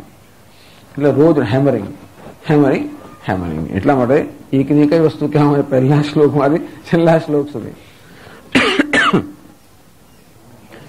કહ્યું હતું કે ન્યાય દ્યોતનાર્થ અભિશબ્દ કેવું વક્તવ્ય. જયારે વ્યવહારિક પદાર્થો પોતાની પ્રકૃતિનો ત્યાગ ન કરતા હોય તો પરમાત્મા પોતાની પ્રકૃતિનો ત્યાગ ન કરે એમાં કહેવાનું શું હતું? એને કહ્યું હતું કે ન્યાય કહેવાય છે. લૌકિકી અપી શબ્દ છે એ કહ્યું હતું કે ન્યાયનું દ્યોતન કરે છે. વ્યક્ષતમ હેતુ સ્ફુટયતું પ્રશ્નપૂર્વકમ વિભજતે પ્રશ્ન પૂછે છે, કા શું પ્રકૃતિ? આ કઈ પ્રકૃતિ છે? એનો ઉત્તર આપવામાં આવે છે 9મા શ્લોકમાં. सांसिद्धिकी स्वाभाविकी सहजा अकृताचया प्रकृतिस्सेति विज्ञेया स्वभावं न जहातिया. જો આમાં જીવન વિશે પણ ઘણું જાણવાનું મળે છે આપણને. આપણા જીવન વિશે પણ પ્રકૃતિ કોને કહેવાય? સ્વભાવમ ન જહાતિ સા યા, જે પોતાના સ્વભાવનો ત્યાગ ન કરે એને પ્રકૃતિ જાણવી. સા પ્રકૃતિ સા એથી વિજ્ઞેયા, એને પ્રકૃતિ જાણવી જોઈએ જે પોતાના સ્વભાવનો ત્યાગ ન કરે. એવું તો બધું બહુ પોતાના સ્વભાવનો ત્યાગ ન કરે, પણ જેને ત્યાગ કરી શકે પણ નહીં, એમ ત્યાગ ન કરવો જુદી વસ્તુ છે, ન કરી શકો જુદી વસ્તુ છે. એટલે જે પોતાના સ્વભાવનો ત્યાગ કરી ના શકે એનું નામ પ્રકૃતિ. જે પોતાના સ્વભાવ ત્યાગ કરતી નથી એવું નહીં, જે પોતાના સ્વભાવ ત્યાગ કરી શકતી નથી એનું નામ પ્રકૃતિ. એટલે પ્રકૃતિ સેત વિજ્ઞેય સ્વભાવ ન જહાતિ સા, જેને પોતાનો સ્વભાવનો ત્યાગ કરવાની સ્વતંત્રતા નથી. કેવી છે? સામસિદ્ધિકી, કોઈક નિયમ પ્રમાણે સિદ્ધ થઈ હોય. સ્વાભાવિકી પ્રકૃતિ કહેવામાં આવે છે જે ક્યારે પણ પોતાના સ્વભાવનો ત્યાગ કરતી નથી. તો શંકરાચાર્ય સમજાવે છે, સમ્યક સિદ્ધિ સંસિદ્ધિ તત્ર ભવા સાંસિદ્ધિકી યથા યોગિનામ સિદ્ધાનામ અણિમાદી ऐश्वर्य प्राप्ति प्रकृति सा भूत भविष्यत कालयोः अपि योगिनां न विपर्येते तथैव सा संसिद्धि की. सम्यक सिद्धि संसिद्धि, सम्यक સારી રીતે સિદ્ધિ પ્રાપ્ત કરવી એને સંસિદ્ધિ કહે છે. તત્ર ભવા સામસિદ્ધિકી, આમ સારી રીતે સિદ્ધ થયેલી અવસ્થામાં જે છે એને સામસિદ્ધિકી કહેવામાં આવે છે. પ્રકૃતિ આવી પણ હોઈ શકે, જુદા જુદા પ્રકૃતિના આવા બધા ગુણ, આટલી વસ્તુને પ્રકૃતિ કહી શકાય. યથા યોગિનામ સિદ્ધાનામ અણિમાદિ ઐશ્વર્ય પ્રાપ્તિ પ્રકૃતિ, તો સાંગ યોગમ અનુષ્ઠાય પરિસમાપન સંસિદ્ધિ. બધા સાંગ અષ્ટાંગ 8 અંગના અનુષ્ઠાન કરવાથી જે યોગ કરતા હોય છે એ યોગને પરિણામે જે અનેક પ્રકારની સિદ્ધિઓ પ્રાપ્ત કરતા હોય છે અને સિદ્ધિ કહેવામાં આવે છે. સિદ્ધાનામ અણિમાદિ ઐશ્વર્ય ભાવ સામગ્રી સંપન્નાનામ પ્રાપ્ત. સિદ્ધાનામ એટલે અણિમાદિ ઐશ્વર્ય ભાવ પ્રાપ્ત સામગ્રી સંપન્નાનામ. સિદ્ધ પુરુષો કોને કહેવાય? તો 8 પ્રકારની સિદ્ધિઓની વાત કરવામાં આવે. અણિમા, ગરિમા, લઘિમા, મહિમા વગેરે આ અષ્ટ સિદ્ધિ કહેવામાં આવે છે. અને યોગી લોકો આ પ્રકારની સિદ્ધિ પ્રાપ્ત કરી શકે છે. તો ક્યારે પ્રાપ્ત થાય? યોગ શાસ્ત્રની અંદર જે કોઈ અંગનું નિરૂપણ કરવામાં આવ્યું છે, વિધાન કરવામાં આવ્યું છે, એ બધા અંગ છે એનું યોગ્ય રીતે અનુષ્ઠાન કરનારા હોય એવા યોગી લોકો આ પ્રકારની સામગ્રી સંપન્નના અશુક્લ, અકૃષ્ણ, અદુષ્ટ રૂપા સામગ્રી, યોગી લોકોના જે કર્મ હોય એમાં એ પાપ પણ ના હોય, પુણ્ય પણ ના હોય, એ પ્રકારના કર્મ કરવાની અભિજાતની સામગ્રી, આ પ્રકારની મનસ્થિતિ જેમણે પ્રાપ્ત કરી છે એવા યોગી લોકો યોગનું અનુષ્ઠાન કરીને અણિમા, લઘિમા વગેરે આ પ્રકારની સિદ્ધિઓ પ્રાપ્ત કરવા છે. એ સિદ્ધિ કેવી કહેવાય? સામસિદ્ધિ. તેનો અર્થ એ છે કે આ પ્રકારનું યોગનું આ રીતે અનુષ્ઠાન કરવામાં આવે તો આ સિદ્ધિ પ્રાપ્ત થાય જ. એનું નામ સામસિદ્ધિ. એટલે કે સા ભૂત ભવિષ્યત કાળયો અપી યોગિનામ ન વિપર્યતિ. પૂર્વોત્તર કાળયો, પૂર્વકાળની અંદર યોગીઓ આ પ્રકારે કરતા હતા તો એમને પ્રાપ્ત થયું. ભવિષ્યમાં પણ યોગી આ પ્રકારે કરશે તો પ્રાપ્ત થશે, એનું નામ છે. ટૂંકમાં યોગ શાસ્ત્ર એક નિયમ બતાવે છે કે એ નિયમ પ્રમાણે જો અનુષ્ઠાન કરવામાં આવે તો આ પ્રકારનું પરિણામ આવે. ટૂંકમાં આમ કરવાથી આમ થાય અને તો એને યોગ્ય રીતે કરવામાં આવે તો આ પ્રકારનું પરિણામ આવે. આ બધા નિયમો છે. એવો કુદરતનો નિયમ કહી શકાય. કુદરતના નિયમોનું અનુષ્ઠાન કરીને જે વસ્તુ સિદ્ધ કરવામાં આવે છે કે આ પ્રકારે રાંધ્યું તો આ પ્રકારનું, એટલે આ રીતે રસોઈ કરવામાં આવે કે આ પ્રકારે પકાવવામાં આવે તો આ પ્રકારનું પરિણામ આવે. પાણીને આમ ગરમ કરવામાં આવે તો આટલા ટેમ્પરેચર ઉકળે અને આટલું કરવામાં, એમ કરીને જે બધા નિયમો છે એ શું છે, આ પ્રકારે કરવામાં આવે તો આ પ્રકારની સિદ્ધિ પ્રાપ્ત થાય. પાણીને ગરમ કરવામાં આવે તો 16 ડિગ્રી સેન્ટીગ્રેડ પહોંચે તો ઉકળે. આનું શું કહેવાય, એનો નિયમ પ્રમાણે પાણીમાં સિદ્ધિ થઈ. કઈ પ્રકારની સિદ્ધિ થઈ, ઉકળવા રૂપી સિદ્ધિ પાણી પ્રાપ્ત કરે. તો પાણી આમ ઉકળતું નથી હોતું, પણ આ રીતે જયારે એને ગરમ કરવામાં આવે ત્યારે નિયમ પ્રમાણે એ ઉકળે, 16 ડિગ્રી સેન્ટીગ્રેડ પ્રાપ્ત કરે. તો એ ભૂતકાળમાં પણ એ તો ઉકળતું હતું, અત્યારે પણ ઉકળે છે અને હંમેશા ઉકળે છે. અને આ પ્રકારની સિદ્ધિ કે પાણીનું ઉકળવું, પાણીને ગરમ કરવાથી ઉકળવું, આ પ્રકારની જે સિદ્ધિ પ્રાપ્ત થઈ એને કહે છે સામસિદ્ધિ. આની પ્રકૃતિ છે. ભલે પાણી સ્વભાવથી ઠંડુ હોય પણ ગરમ કરવાથી ઉકળે, એ કઈ જાતની સિદ્ધિ છે, એ પણ એની પ્રકૃતિ છે. એને શું કહેવાય, સામસિદ્ધિ પ્રકૃતિ. તેમ અત્યારે આપણું મન આવું છે, પરંતુ એને આવી રીતે યોગનું અનુષ્ઠાન કરવામાં આવે તો આ મન વડે આ પ્રકારની સિદ્ધિઓ પ્રાપ્ત થાય. એ પણ નિયમ છે. યોગશાસ્ત્ર આપણને આ પ્રકારના નિયમ બતાવે છે. એ નિયમના અનુસરણે સિદ્ધિ પ્રાપ્ત થાય સામસિદ્ધિ સિદ્ધિ કહેવામાં આવે છે. તથૈવ સા એક રૂપા એવા, એવી જ સિદ્ધિ હંમેશા યોગીને. એવું નહીં કે એક યોગી કરીને એને પ્રાપ્ત થાય, બીજો કરે ના થાય, ત્રીજો કરે. એક પાણી રશિયામાં ગરમ કરવું થયું ને અમેરિકામાં ના થાય, એવું ના થાય.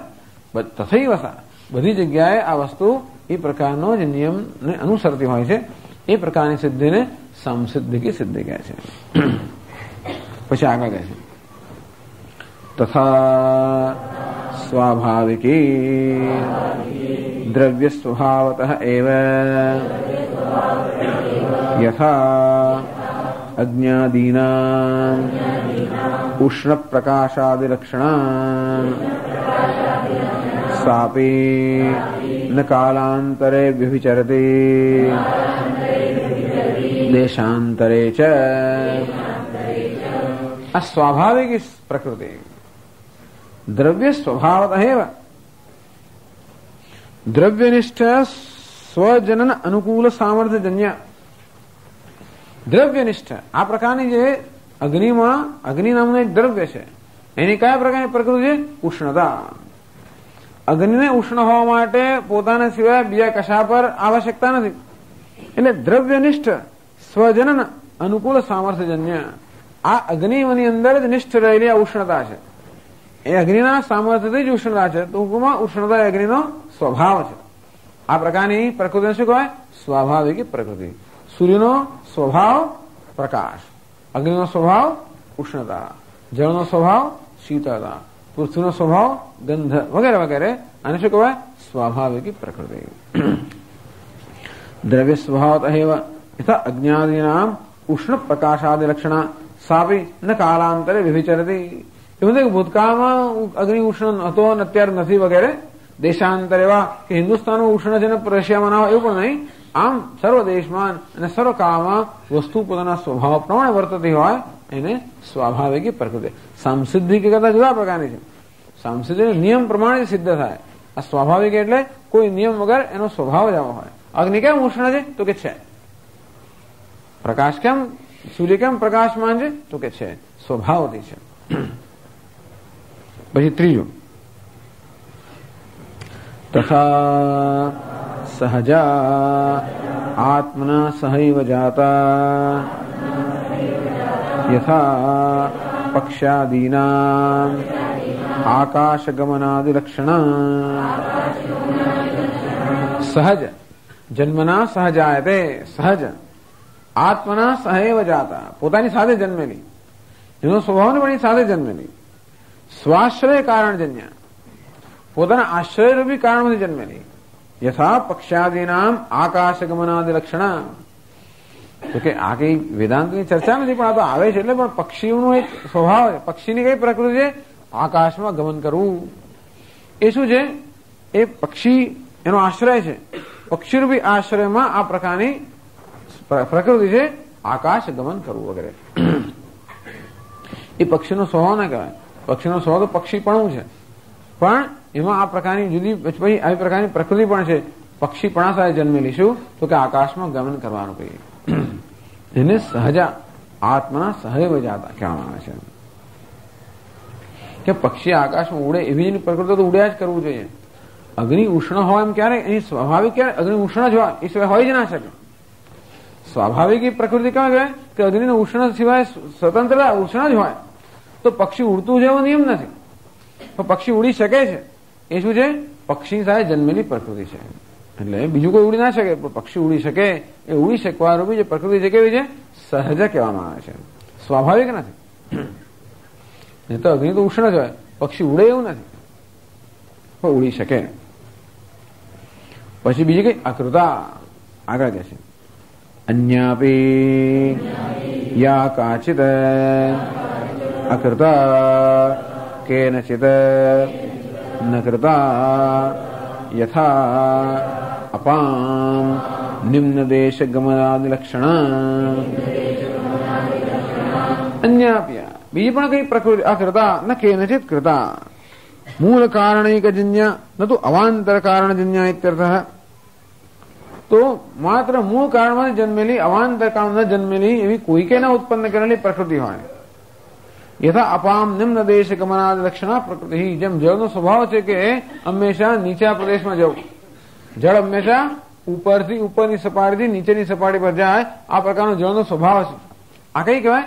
અકૃતા પ્રકૃતિ.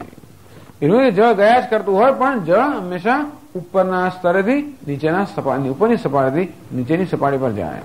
બીજે ના જઈ શકે. નીચેથી ઉપર ના જાય, ઉપરથી નીચે જાય. અગ્નિ હોય નીચેથી ઉપર જાય, ઉપરથી એવી જાતની આમ સ્વાભાવિક પ્રકૃતિ. એટલે આ કેવી? અકૃત પ્રકૃતિ. સ્વાભાવિક નહીં, અકૃત. કોઈ કરેલી નથી પરંતુ જળરૂપી કારણમાંથી જ જન્મે છે.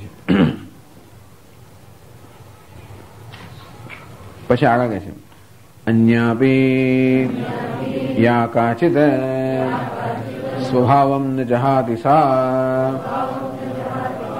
સર્વા પ્રકૃતિ ઇતિ વિજ્ઞેયા લોકે. અન્યાપિયા બીજી કોઈ પર તમે વિચારી શકો. ધારો કે જે વસ્તુ પોતાના રીતે સ્વભાવનો ત્યાગ થતો નથી એવું જ્યાં પણ હોય સમજો કે પ્રકૃતિ છે. બીજું કશું વૈજ્ઞાનિકો શોધી કાઢે. ધારો કે તો અણુનો ફળાનો સ્વભાવ છે, પેલો આવો છે, એ જે પોતાનો સ્વભાવ જાળવી રાખતું હોય એને પ્રકૃતિ કહેવાય. જે પોતાનો સ્વભાવ ન છોડે એનું નામ પ્રકૃતિ. પાણી હંમેશા ઉપરથી નીચે જ જવાનું, ગમે તે થાય તો પણ એ નીચેથી ઉપર ના જાય. એને સ્વભાવથી નીચેથી ઉપર જાય, એની પ્રકૃતિ છે, એ ના છોડાય. એવી જાતનો જે કઈ બીજી જગ્યાએ આવો સ્વભાવ દેખાય સમજો કે એ પ્રકૃતિ છે. આ પ્રકારનો ધર્મ ગુણધર્મ દેખાય. યા કાર્ય સ્વભાવ ન જહાતી ઘટસ્ય ઘટત્વમ પટસ્ય પટત્વમ ઇત્યાદિ કાયદી જ્ઞેશેષ. આ ઘટની કઈ પ્રકૃતિ છે? ઘટત્વ એની પ્રકૃતિ છે. ઘટને કોઈ ઘટત્વ છોડે જ નહીં, ઘટ રહે જ નહીં. પટની કઈ પ્રકૃતિ? પટત્વ. પટ ક્યારે પટત્વ ન છોડે તો કારણ કે તો જ પટ કહેવાય, એ પણ એની પ્રકૃતિ. આવું જે હોય એને પ્રકૃતિ કહેવામાં આવે છે. ઘટત્વ પટત્વ વગેરે જે પોતાનો સ્વભાવ છોડते એને પ્રકૃતિ કહેવામાં આવે છે. ચાલો આ બધી ચર્ચા તો શું પ્રાસંગિક છે. પ્રાસંગિકમ પ્રકૃતિ શબ્દાર્થ મુક્તવા. સામાન્ય રીતે આચાર્ય લોકો બહુ પ્રાસંગિક વસ્તુમાં જતા નથી હોતા, પણ પ્રાસંગિકમ પ્રકૃતિ શબ્દાર્થ મુક્તવા આ પ્રકૃતિનો અન્ય સ્વભાવ થતો નથી એવું જયારે કહ્યું ત્યારે પછી પ્રકૃતિ શબ્દનો અર્થ આપવાની જરૂર પડી. એક વાર શબ્દ વાપરે પછી પ્રકૃતિ એટલે શું પણ પછીનો ઉત્તર આપો તો પછી બધો વ્યવસ્થિત ઉત્તર આપવો પડે. અને માટે પ્રકૃતિ શબ્દ વ્યવસ્થિત ઉત્તર આપો. સાંસિદ્ધિકી, સ્વાભાવિકી, સહજા, અકૃતા આ પ્રકૃતિ આ પ્રકારની હોય છે એવું ઉત્તર આપવો પડે. એટલે પ્રાસંગિકમ પ્રકૃતિ શબ્દાર્થ મુક્તવા. તો જે પ્રાસંગિક પ્રકૃતિ શબ્દનો અર્થ છે પ્રાસંગિક ચર્ચા હતી. પ્રકૃતિ અન્યથાત્વ ભાવે પ્રાગુક્તે સ્વસિદ્ધાંત ફલતી તદ્નામ કિમ પુનર્ન્યાયન કથયતી. કે પ્રકૃતિ ક્યારે પોતે પ્રકૃતિનો ક્યારે ત્યાગ ન થાય એ પોતાનો સિદ્ધાંત છે. એ સિદ્ધાંત એ આમાંથી જે ફલિત થાય છે એ આમાંથી કહે છે. આગળ ભાષ્યમાં કહે છે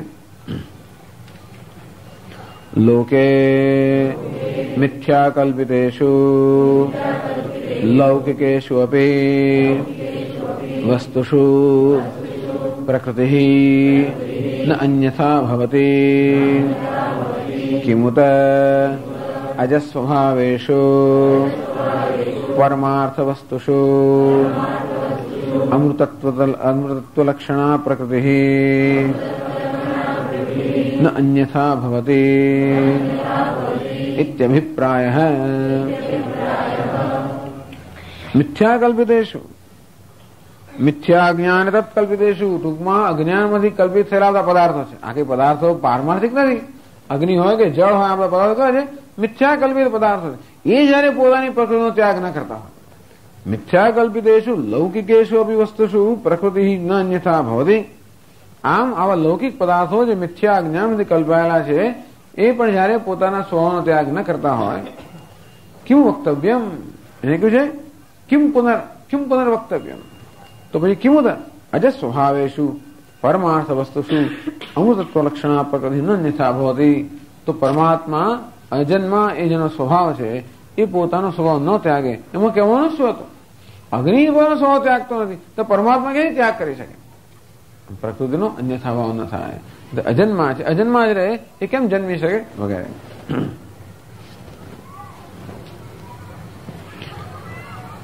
તો હવે પ્રાસંગિકી જીવાનામ પ્રકૃતિ દર્શયતું, આ વસ્તુની આપણા જીવનમાં શું એને આપણે શું સંબંધ છે?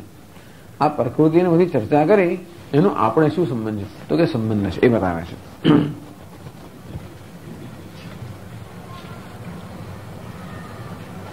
કે છે કિમ વિષયા પુનઃ સા પ્રકૃતિ યસ્યાહ અન્યથા ભાવઃ વાદિભિઃ કલ્પ્યતે કલ્પનાયામ વા કો દોષઃ ઇત્યાહ જરા મરણ નિર્મુક્તાઃ ઇતિ. किम विषया सा पुनः सा प्रकृति यस्याः अन्यथा भावादिभिः कल्प्यते. તો વિષયનો અર્થ અહીંયા આશ્રય સમજવાનો છે કે જે પ્રકૃતિ, જે વાદી લોકો જે પ્રકૃતિનો અન્યથા ભાવ થાય છે, અર્થાત પ્રકૃતિ બદલાઈ જાય છે એવું જે વાદીઓ કહે છે. કઈ પ્રકૃતિની વાત કરી રહ્યા છો આપ? આ તો પ્રકૃતિની સામાન્ય વ્યાખ્યા આપી, પરંતુ આપણી ચર્ચામાં તમે એમ કહો છો કે પ્રકૃતિનો અન્યથા ભાવ ન થાય અને વાદીઓ એ પ્રકૃતિનો અન્યથા ભાવ કહી રહ્યા છે. એ કઈ પ્રકૃતિને આપ વાત કરી રહ્યા છો જેનો વાદીઓ અન્યથા ભાવ કહી રહ્યા છે? કલ્પનાયામ વા કો દોષ. અને એ પ્રકારે પ્રકૃતિનો અન્યથા ભાવની કલ્પના કરવાથી શું દોષ ઉત્પન્ન થાય છે એ હવે કહો. ટૂંકમાં આ પ્રાસંગિક ચર્ચા તો બરોબર છે કે પ્રકૃતિ પોતાનો સ્વભાવ ન ત્યાગ કરે, એનું અમારા જીવન સામે શું લાગે વળગે છે? એવી કઈ પ્રકૃતિ અમારા જીવનમાં છે જેનો અન્યથા ભાવ ન થાય, જેના અન્યથા ભાવની કલ્પના કરવામાં આવે છે અને કલ્પના કરવાથી કયા પ્રકારનો દોષ ઉત્પન્ન થાય છે એ કહેવામાં આવે છે. કે છે જરા મરણ નિર્મુક્તાઃ સર્વે ધર્મા સ્વભાવતઃ જરા મરણમિચ્છन्तઃ ચ્યવન્તે તન્મનીષયા. અગત્યનો શ્લોક છે. એટલે પ્રકૃતિની ચર્ચા તો જ પૂરી થાય જ્યારે આ શ્લોકની ચર્ચા થાય. જરા મરણ નિર્મુક્તાઃ સર્વે ધર્માઃ સ્વભાવતઃ. આ ધર્મ એટલે જીવ.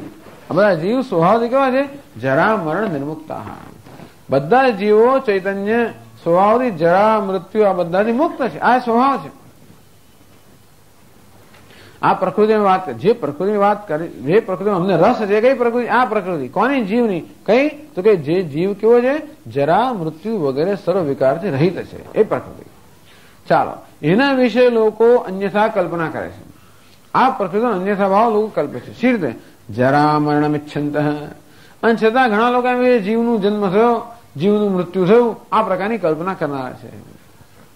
તો જીવની આ પ્રકારની પ્રકૃતિના અન્યથાઓની લોકો વાદીઓ કલ્પના કરે છે.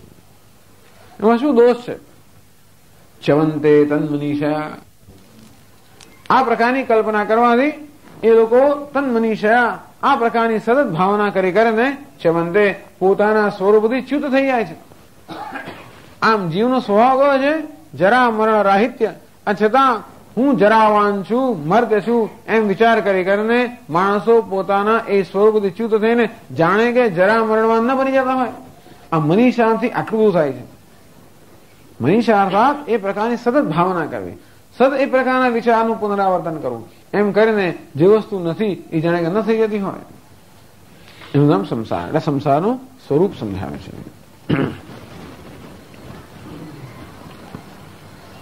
એ કહે છે આનંદગીરી આત્માનો હિ સર્વ વિક્રિયા રહિત સ્વભાવતઃ ભવંતિ ઇત્યર્થ.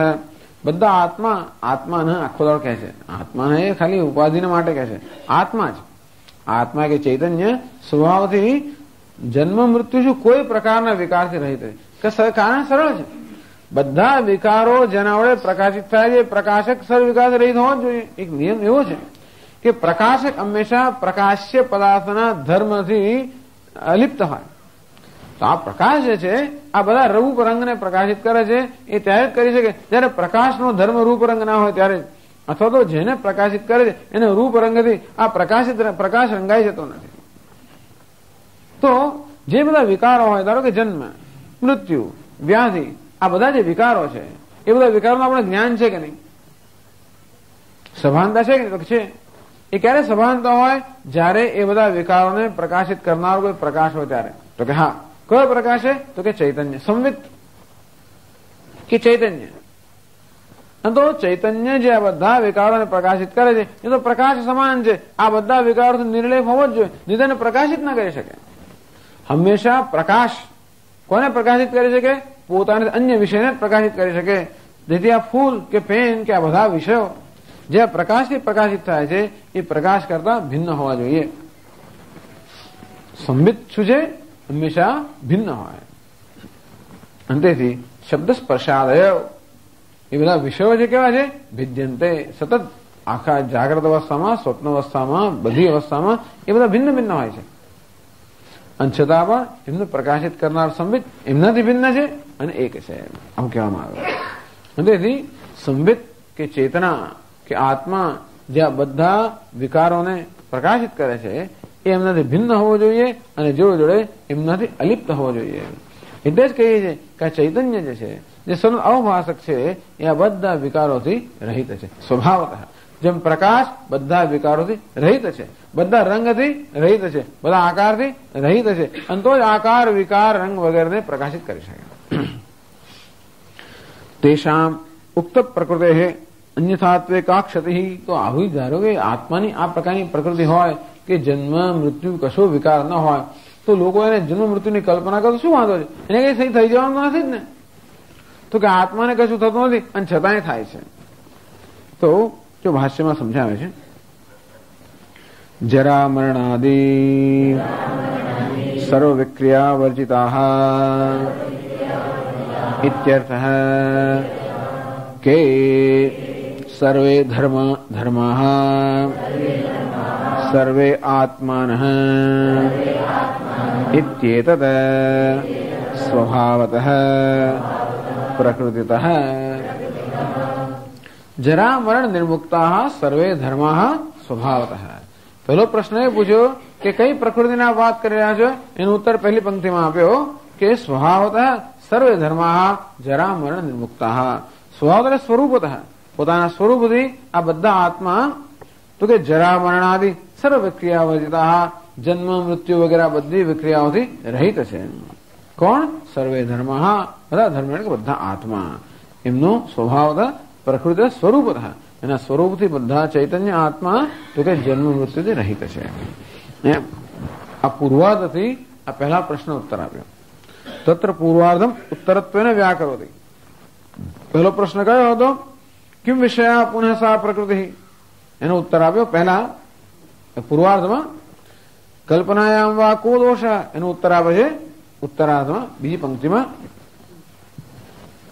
જરા મરણમિચ્છन्तઃ ચમંતે તન્મનીષા. એ સમજાવે ભાષ્યમાં. એવં સ્વભાવાઃ સંતઃ ધર્માઃ જરા મરણમિચ્છन्तઃ ઇચ્છन्तઃ ઇવ ઇચ્છन्तઃ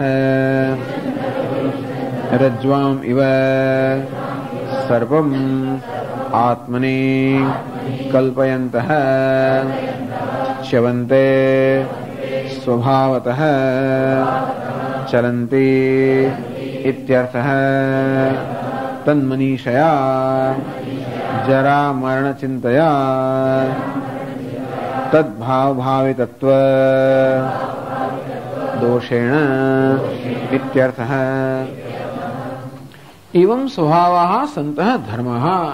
આ ધર્મ અર્થાત આત્મા આ પ્રકારના સ્વભાવ વાળા હોવાને કારણે, આ પ્રકારના સ્વરૂપ વાળા હોવાને કારણે નિર્વિકાર જન્મ મૃત્યુ રહિત એવા સ્વરૂપ વાળા હોવા છતાં પણ જરા મરણ ઈચ્છનતા એવા આત્માને લોકો જરા મરણ ઈચ્છી રહ્યા છે, એટલે કે માની રહ્યા છે. ઈચ્છિતો નથી રહ્યા, ઈચ્છન થાય ઈચ્છન થાય, કોઈ ઈચ્છતું નથી પણ લોકો માને છે કે આત્માનો જન્મ થયો, આત્માનું મૃત્યુ થાય છે, આત્મા વિકાર થાય છે, આત્મા બ્રહ્મ બની જાય, બ્રહ્મ જીવ બની ગયો વગેરે. એટલે ઈચ્છન થાય એટલે કે એ લોકો કલ્પયંત આવી કોની કલ્પના કરનારા છે. રજ્જ્વામ સર્પમ જેમ રજ્જુમાં સર્પની કલ્પના કરે છે રીતે આત્મામાં આ પ્રકારના વિકારની કલ્પના કરી રહ્યા છે. એના પર અધ્યારોપ કરી રહ્યા છે, આરોપથી કલંકિત કરી રહ્યા છે. યોન્યથા સંતમાત્માનમ અન્યથા પ્રતિપદ્યતે. આત્મા જે જન્મ જરા મૃત્યુ રહિત છે એમાં આ પ્રકારના વિકારની કલ્પના કરી રહ્યા છે. તો શું થયું? આત્માનું કઈ બગડવાનું? તો આત્મા નથી બગડવાનું, છતાં બગડે છે. સીધ બગડે છે. કલ્પયંત આત્મની કલ્પયંત ચવંતે સ્વભાવતઃ ચલંતી. એ જાણે કે પોતાના સ્વભાવથી ચ્યુત ન થઈ જતા હોય. ધ ફોલ ઓફ મેન એવું લખ્યું છે. ઈશ્વર જાણે કે જીવ બની ગયો. કેવો બની ગયો? પોતાને જીવ માની. બસ જેવી રીતે પેલો કરોડપતિ ભિખારીનો વેશ લે છે અને જાણે કે હું સાચો જ ભિખારી હોઉં એમ માનીને ખરેખર ભિખારી બની ગયો. જાણે કે ભિખારી બની ગયો. ભિખારીને બધું દુઃખ અનુભવતો હોય, ભિખારી ન બન્યો હોય છતાં પણ ભિખારીને બધું દુઃખ અનુભવતો હોય. અંતે રીતે ખરેખર જીવ બને નથી, ખરેખર મરતે બને નથી, પણ બધું જાણે કે મરતે હોય એ બધું દુઃખ અનુભવી રહ્યો છે. કેવી કરુણતા છે ને! ખરેખર મૃત્યુ પામતો હોત અને એનું દુઃખ અનુભવતો જુદી વાત છે, પણ ખરેખર મૃત્યુ પામતો નથી અને છતાં પણ એ કલ્પના કરીને એ જ પ્રકારનું દુઃખ અનુભવી રહ્યો છે. કેમ? તો કે તન્મનીષયા સર્વ વિક્રિયા શૂન્ય સ્વાત્મની વિક્રિયા કલ્પનાયામ તદ્વાસનયા સ્વહાનિ સ્યાત. સર્વ વિક્રિયા શૂન્ય આત્મામાં આ પ્રકારની કલ્પના કરવાથી જાણે કે એના સ્વભાવની હાનિ ન થતી હોય અને તેથી જાણે કે આત્મા જન્મ મૃત્યુના અધીન ન બની ગયો હોય એમ કરીને એ પ્રકારનું દુઃખ અનુભવી રહ્યા છે, જાણે કે જન્મ મૃત્યુ થતું હોય. તન મનીષયા આ પ્રકાર મનીષા એટલે તન જન્મ મરણ ચિંતયા. હું મારો જન્મ થયો, હું મરતે છું, આ પ્રકારનું ચિંતાથી એટલે આ પ્રકારના ચિંતનથી એ પોતાના સ્વભાવથી ચ્યુત થઈ ગયા. તદભાવના ભાવિ તત્વ દોષેણ જન્મ મરણાદિમંત ભવંતી. અંતેથી તત્સત્વ સંસ્કૃતત્વ દોષેણ ઇત્યર્થ. ટૂંકમાં એકને એક જ વસ્તુનો વિચાર કરીએ તો જાણે કે સત્ય બની જતી હોય.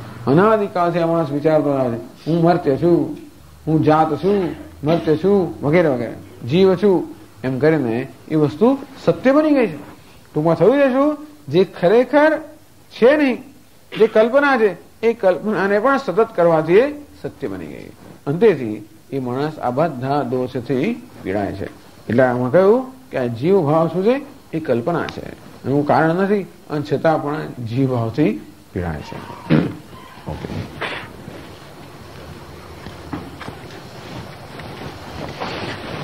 ઓમ પૂર્ણમદઃ પૂર્ણમિદં પૂર્ણાત પૂર્ણમુદચ્યતે પૂર્ણસ્ય પૂર્ણમાદાય પૂર્ણમેવાવશિષ્યતે.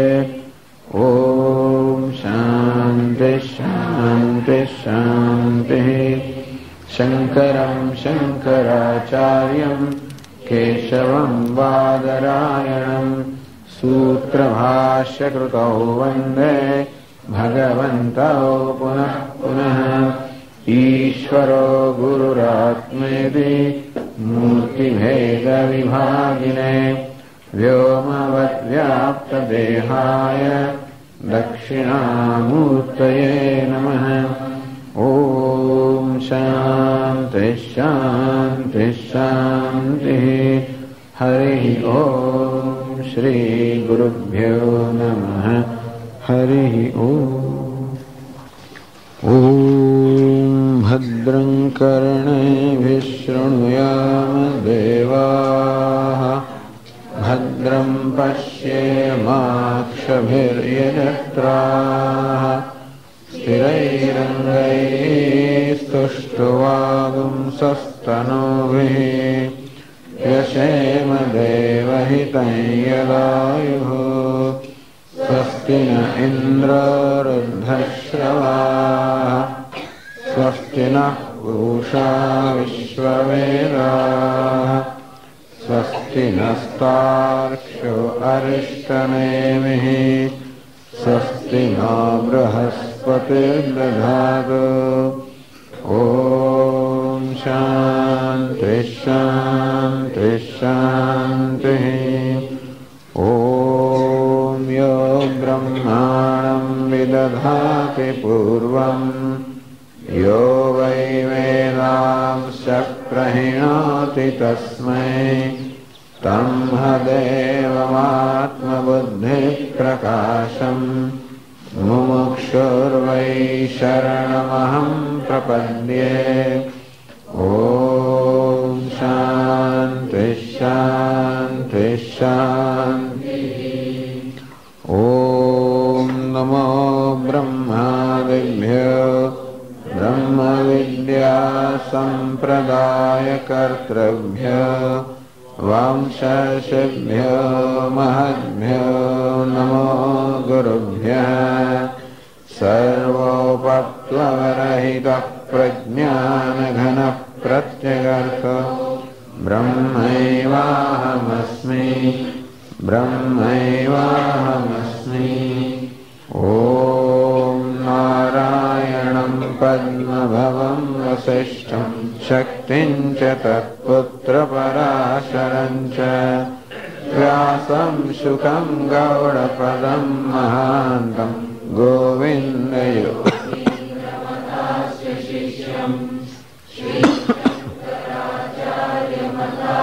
पद्मपादं च हस्तामलकं च शिष्यं तन्तोटकं वार्तिककारमन्यानस्मद्गुरून् सन्ततमानतोऽस्मि श्रुतिस्मृतिपुराणानाम् आलयं करुणालयं नमामि भगवत्पादं शङ्करं लोकशङ्करं शङ्करं शङ्कराचार्यं केशवं बादरायणं सूत्रभाष्यकृतौ वन्दे भगवन्तौ पुनः पुनः ईश्वरो गुरुरात्मेति मूर्तिभेदविभागिने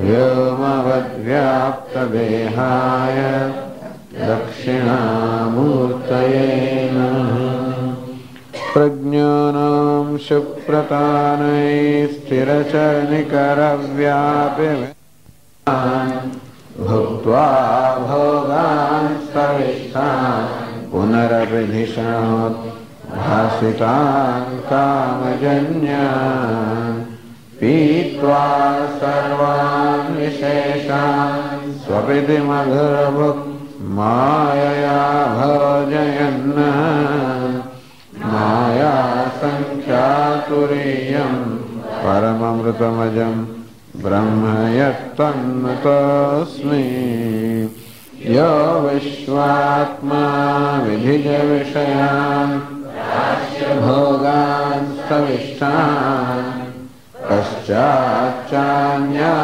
स्वमतिविभवान् ज्योतिषा स्वेन सूक्ष्मान् सर्वानेतान् पुनरपि शनैः स्वात्मनि स्थापयित्वा हित्वा सर्वान् विशेषान् विगतगुणगणा पात्वसौ नस्तुरीयः मर्त्यमृतं मर्त्यं न मर्त्यममृतं तथा प्रकृतेरन्यथा भावः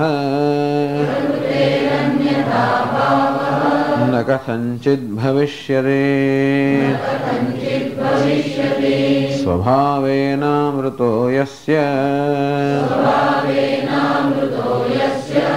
धर्मो गच्छति मर्त्यताम्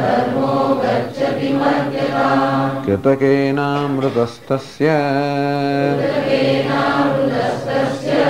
कथं स्थास्यति निश्चलः सांसिद्धिकी स्वाभाविकी सहजा अकृताचया प्रकृतिस्सेति विज्ञेया स्वभावं न जहाति या जरा मरण निर्मुक्ताः सर्वे धर्माः स्वभावतः जरा मरणमिच्छन्तः च्यवन्ते तन्मनीषया प्रकृतेः अन्यथा भावः न कथंचित् भविष्यति न कथंचित् कोई पण રીતે પ્રકૃતેः अन्यथा भावः न भविष्यति ક્યારે પણ પ્રકૃતિ અન્યથા ભાવ ક્યારે પણ પ્રકૃતિમાં પરિવર્તન આવે અથવા કોઈ પણ પદાર્થ પોતાની પ્રકૃતિનો ત્યાગ કરે કથંચિત એવું ક્યારે પણ ન બની શકે કોઈ પણ રીતે ન બની શકે સાંસિદ્ધિકી સ્વાભાવિકી સહજા અકૃતાશયા સ્વભાવમ ન જહાતિ યા સ્વભાવમ ન જહાતિ જે ક્યારે પોતાના સ્વભાવનો ત્યાગ ન કરે પ્રકૃતિ સાહિત્ય વિજ્ઞેયા એની પ્રકૃતિ એટલું જાણવું જોઈએ સાંસિદ્ધિકી કોઈ નિયમ પ્રમાણે પદાર્થમાં કોઈ પ્રકારની પ્રકૃતિ સિદ્ધ થઈ હોય જેમ કે અષ્ટાંગ યોગના સાધનથી યોગી લોકો અણિમાદી કોઈ સિદ્ધિ પ્રાપ્ત કરતા હોય એ પણ નિયત વસ્તુ છે અર્થાત એ પણ પ્રકૃતિ છે કે આમ કરો તો આ પ્રમાણે થાય સ્વાભાવિકી વસ્તુનો સ્વભાવ જેવો છે જેમ ઉષ્ણતા અગ્નિનો સ્વભાવ છે પ્રકાશ એ સૂર્યનો સ્વભાવ છે સહજા જન્મ સાથે લઈને જન્મે જે ઉડવું એ પક્ષીનો સ્વભાવ છે છતાં ઉષ્ણતા અગ્નિનો સ્વભાવ છે અને ઉડવું એ પણ એ પક્ષીની જે એક પ્રકારની શક્તિ છે એ બેમાં ભેદ છે કે પક્ષી ધારે તો ઉડી શકે છે આમ પોતે સહજા જન્મથી જ એ પ્રકારની શક્તિ કે પ્રકૃતિ ધરાવે છે અકૃતા પાણીનો સ્વભાવ છે કે નીચેની સપાટી પર વહેવું પણ છતાં પાણીમાં એ સ્વભાવનું પ્રદર્શન થવા માટે એક નીચેની સપાટીની આવશ્યકતા છે પક્ષીએ ઉડવા માટે કોઈ વસ્તુની આવશ્યકતા નહીં પોતે સ્વયં પર્યાપ્ત છે પાણીને નીચે વહેવા માટે નિમ્ન પ્રદેશ અર્થાત એવો એક ઢોળાવ વગેરેની આવશ્યકતા છે એટલે કહેવામાં આવ્યું કે આ પાણીનો જે સ્વભાવ છે તેના પેલા પક્ષીના સ્વભાવ થોડા જુદા પ્રકારનો છે પ્રકૃતિ સ્થિતિ વિજ્ઞાયા અને બીજો કોઈ પણ એવો કંઈ સ્વભાવ હોય જે આપણે જાણવામાં આવે જે વસ્તુ ન છોડતી હોય એને કહેવામાં આવે છે પ્રકૃતિ તો પ્રકૃતિની આ ચર્ચાનો આપણા સંદર્ભમાં શું ઉપયોગ છે જરા મરણ નિર્મુક્તા સર્વે ધર્મા સ્વભાવતઃ બધા ધર્મ બધા જ આત્મા સ્વભાવતઃ સ્વભાવથી જરા મરણ નિર્મુક્તા જરા એટલે કે વૃદ્ધાવસ્થા મરણ એટલે કે મૃત્યુ એ વૃદ્ધાવસ્થા મૃત્યુ જન્મ સર્વ વિકારથી રહિત છે આવો આત્માનો સ્વભાવ છે સ્વભાવતઃ સ્વરૂપતઃ આત્માના સ્વરૂપ છે કે નિર્વિકાર છે જન્મ મૃત્યુ સર્વ વિકારથી રહિત છે એટલે કે કર્તૃત્વ ભોક્તૃત્વ એવા વિકારથી પણ રહિત છે અંતેથી શોક વિષાદ એ બધા વિકારથી પણ રહિત છે નિર્વિકાર છે એટલે કે શુદ્ધ અસ્તિત્વ શુદ્ધ સત શુદ્ધ ચિત્ત જેમાં કોઈ પ્રકારનો વિકાર શક્ય નથી એવું શુદ્ધ સત અને ચિત્ત છે અને એવું હોવાને કારણે જ આનંદ છે કારણ કે જ્યાં વિકાર નથી જે કોઈ મર્યાદા નથી ત્યાં આનંદ છે પૂર્ણતા છે આત્મા સ્વભાવથી સત ચિત્ત પૂર્ણ સ્વભાવ છે આવો આત્માનો સ્વભાવ છે શા પરથી કહો છો તો કે શાસ્ત્રો કહે છે એ શું આપણો અનુભવ પણ છે સ્વભાવ એને જ કહેવાય જે ક્યારે પણ ત્યાગ જેનો ક્યારે ત્યાગ ન થાય કોઈ પણ સંજોગોમાં જેનો ત્યાગ ન થાય કોઈ પણ દેશમાં કોઈ પણ કાળમાં કોઈ પણ સંજોગોમાં જેનો ત્યાગ ન થાય નામ સ્વભાવ એટલે ક્રોધ બોધ એ સ્વભાવ નથી ક્રોધ સ્વભાવ તો હંમેશા માણસ ક્રોધી એવું નથી હોતું એટલે કે એ આગંતુક વસ્તુ છે સ્વભાવ કોને કહેવાય કોઈ પણ સંજોગોમાં કોઈ પણ સ્થળે કોઈ પણ કાળે જેનો ત્યાગ ન થાય નામ સ્વભાવ કે પ્રકૃતિ કે સ્વરૂપ અંતો એવી કઈ વસ્તુ છે જેનો આત્મા ક્યારે ત્યાગ ન કરે હોવું અસ્તિ એટલે સુખ હોય દુઃખ હોય ગમે તે હોય તો પણ હોવું અસ્થિ એનું ક્યારે ત્યાગ ના થાય. ભાતિ ભાસવું, શું ભાષે છે કેવું ભાષે છે નહીં ભાસવું એનું ક્યારે ત્યાગ ના થાય. અહમસ્મી સદા ભામી કદાચિત ના હમ પ્રિય, ક્યારે પણ હું મારી જાતને અપ્રિય હોતો નથી. આમ આત્મા છે, ભાષે છે, પ્રિય છે. કોઈ પણ સ્થળે કોઈ પણ કાળે કોઈ પણ સંજોગોમાં આત્માનો આ સ્વભાવ બદલાતો નથી. અને કહેવામાં છે સ્વભાવ. જાગ્રત સ્વભાવ નથી. જયારે સ્વપ્ન હોય ત્યારે જાગ્રત નથી. સ્વપ્ન સુષુપ્તિ કોઈ વસ્તુ સ્વભાવ નથી. એક હોય તો બીજું ના હોય. અને એટલે અને શું કહેવાય વેશ જ કહેવા જોઈએ. જે આવે છે અને જાય છે શું છે આગંતુક છે.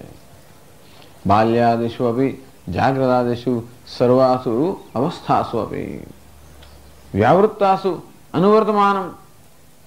આમ જાગ્રત સ્વપ્ન સુષુપ્તિ આ અવસ્થાઓ આવે છે ને જાય છે. બાલ્યાવસ્થા, યુવાવસ્થા, વૃદ્ધાવસ્થા એક અવસ્થા જાય છે અને બીજી આવે છે. કર્તૃત્વ, ભોક્તૃત્વ, સુખિત્વ, દુઃખિત્વ આ બધી મનની અવસ્થા પણ આવે છે અને જાય છે. અહંકારની પણ અવસ્થાઓ આવે છે અને જાય છે. વ્યાવૃત્તાસુ આ સર્વ વ્યાવૃત્ત થનારી, એકબીજાને ખસેડનારી, આગંતુક આવીને જનારી, આગમાં પાય આ બધી અવસ્થાઓ છે. અનુવર્તમાન આ બધામાં અનુવર્તમાન છે. અર્થાત આ બધી અવસ્થાઓ દરમિયાન પણ જેનું અસ્તિત્વ સદા છે, જે સર્વ અવસ્થાનો આધાર છે, પ્રકાશક છે, એવો અહમ. કેવો અહમ? શુદ્ધ સરળ અહમ, કોઈ પ્રકારના ગૂંચવાડા વગરનો અહમ. અસ્તિ ભાતિ પ્રિય એ જ આત્માનો સ્વભાવ છે. અર્થાત આપણા પોતાના અનુભવનું વિશ્લેષણ કરીએ તો પણ સ્પષ્ટ થાય. સ્વભાવમ ન જહાદિયા પ્રકૃતિ સેતિ વિજ્ઞેય. જો પોતાના વિશે ધ્યાન કરવું હોય તો પણ ધ્યાનની સરળ પ્રક્રિયા છે કે એવું શું છે મારામાં જેનો ક્યારેય ત્યાગ થતો નથી. બસ એ જ મારો સ્વભાવ. જેનો ત્યાગ થતો હોય એ હંમેશા નૈમિત્તિક હોય, આગંતુક હોય, કોઈ કારણસર હોય.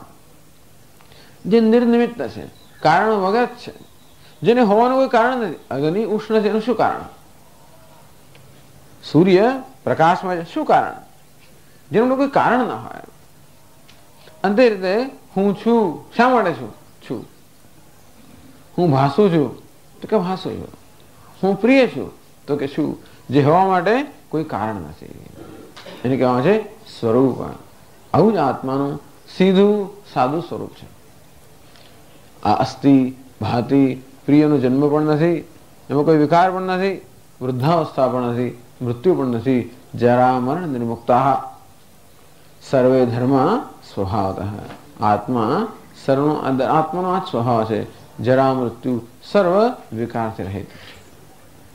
અને છતાં પણ આવી પ્રકૃતિ હોવા છતાં પણ, આત્માનો આવો સ્વભાવ હોવા છતાં પણ એ સ્વભાવનો લાભ આપણને મળતો નથી જો એ સ્વભાવનું જ્ઞાન ન હોય તો. એટલું જ નહીં, પરંતુ એના વિશે જો અવિવેક હોય, ભ્રમ હોય તો લાભ તો ન જ મળે, પણ એનાથી ઉલટો જ અનુભવ થતો હોય છે. જરા મરણ ઇચ્છંત ચ્યવંતે તન્મનીષયા સદા તદ્ભાવ ભાવિત. એ જ પ્રકારની ભાવનાનું સદા એ જ પ્રકારની ભાવના સદા જાળવી રાખવાને કારણે હું કેવો છું? મર્ત્ય છું. જરા મરણ ઇચ્છંત હું મૃત્યુને અધીન છું, રોગને અધીન છું, રોગી છું, મર્ત્ય છું, જાત છું, યુવા છું, વૃદ્ધ છું. એ સિવાય સુખી છું, દુઃખી છું, કરતા છું, ભોગતા છું, પાપી છું, પુણ્યશાળી છું, મહાન છું, અલ્પ છું, સફળ છું, નિષ્ફળ છું. આ પ્રકારનો વિચારો સતત તન્મનીષા તચ્ચિંતયા આ પ્રકારનું સતત ચિંતન કરવાથી ચ્યવંતે પોતાના સ્વરૂપથી આત્મા જાણે કે ચ્યુત ન થઈ ગયા, એટલે કે ઈચ્છંત એવો ઈચ્છંત જાણે કે આ પ્રકારની ઈચ્છા ન કરતો હોય. આ પ્રકારનો આત્મા પર અધ્યારોપ સતત થઈ રહ્યો છે. અંતેથી જાણે કે આ આત્મા પોતાના સ્વભાવથી ચ્યુત ન થઈ ગયો. ખરેખર તો પ્રકૃતિ ક્યારેય પોતાના સ્વભાવનો ત્યાગ ન કરે, અને છતાં પણ આત્મા વિશે સતત આ પ્રકારનું જ ચિંતન થયા કરતું હોવાને કારણે આત્મા જાણે કે પોતાના સ્વભાવથી ચ્યુત ન થઈ ગયા હોય અને તેથી હું ખરેખર જરા મરણ વગેરેના અધીન ન હોઉં એ પ્રકારનો અનુભવ થઈ રહ્યો છે. ખ્યાલ અને અનુભવ વચ્ચે કોઈ ભેદ નથી. શેનો અનુભવ થઈ રહ્યો છે? શું ખરેખર મને જરા મૃત્યુનો અનુભવ થઈ રહ્યો છે? આત્મા વૃદ્ધાવસ્થા હોય, મૃત્યુ હોય એ શું મારા અનુભવનો વિષય છે? આત્મા અને વૃદ્ધાવસ્થાને એક અધિકારમાં આપણે ક્યારે જોયા છે? હોય જ નહીં. વૃદ્ધાવસ્થા એ પ્રત્યક્ષ વિષય છે, આત્મા અપરોક્ષ છે. એક અવભાષક છે, એક અવભાષ્ય છે. બંને ક્યારે પણ એક સ્થાનમાં નથી. અંશતા પણ બંનેને એક સ્થાનમાં માની લેવામાં આવે છે. એટલે ખરેખર કોઈ આત્માને વૃદ્ધ આત્માને જોયો હોય કે દુઃખી આત્માને જોયો હોય કે મરતે આત્માને જોયો હોય તો જ વાત છે. એવું કોઈ દિવસ હોય જ નથી. કારણ કે આત્મા ક્યારે પણ જીવિત, મૃત્યુ, વૃદ્ધાવસ્થા આ બધા મારા જ્ઞાનના કે ઇન્દ્રિયના મનના જ્ઞાનના વિષયો બની શકે એવી તો આત્મા ક્યારે વિષય બની શકે જ નહીં. અને માટે આ બે વસ્તુ ક્યારે દેખાય જ નહીં એક સાથે. આ દેખાય તો પેલું ના દેખાય, પેલું દેખાય તો આ ના દેખાય. છતાં પણ બંને લમ્પિંગ ટુગેધર, આ બંનેને લંપ કરવામાં આવે છે, બંનેને જોડી દેવામાં આવે છે. એમ કરીને સતત આ વિચારો મનુષ્ય આ પ્રકારનું ચિંતન કરી રહ્યો છે. હું દુઃખી છું, મર્ત્ય છું, જાત છું, વૃદ્ધ છું વગેરે. ચ્યવંતે તન્મનીષા. અને અનુનામ જ આને જ કહેવામાં છે એ કહે છે આત્મહનો જના. આ છે આત્માની હત્યા, આત્માની હિંસા થઈ રહી છે. યોન્યથા સંતમાત્માનમ અન્યથા પ્રતિપદ્યતે. આત્માનો સ્વભાવ જરા મૃત્યુ તો રહિત છે અને છતાં પણ એને જરા મૃત્યુ સહિત માની લેવામાં આવે છે. બસ આ એક મહાન કિમ તેન કૃતમ પાપમ. અને ત્યાં ચોર કહેવામાં આવે છે. એને આત્માના સ્વરૂપને હરી લીધું, આત્માની સંપત્તિને હરી લીધી, એવું પાપ કર્યું. અને તેથી આવા પાપથી પીડાઈ રહ્યો છે મનુષ્ય. બસ એ જ દુઃખ ભોગવી રહ્યો છે. બાકી દુઃખનું બીજું કોઈ કારણ નથી. અહીં પ્રાસંગિક ચર્ચા થઈ ગઈ. જાણે એકબીજા ચર્ચા કરતા હતા. પ્રકૃતે અન્યથા ભાવ ન કથંચિત ભવિષ્યતિ. પરિણામે બ્રહ્મવાદી જેમ માને છે કે બ્રહ્મ આ જગતના સર્જન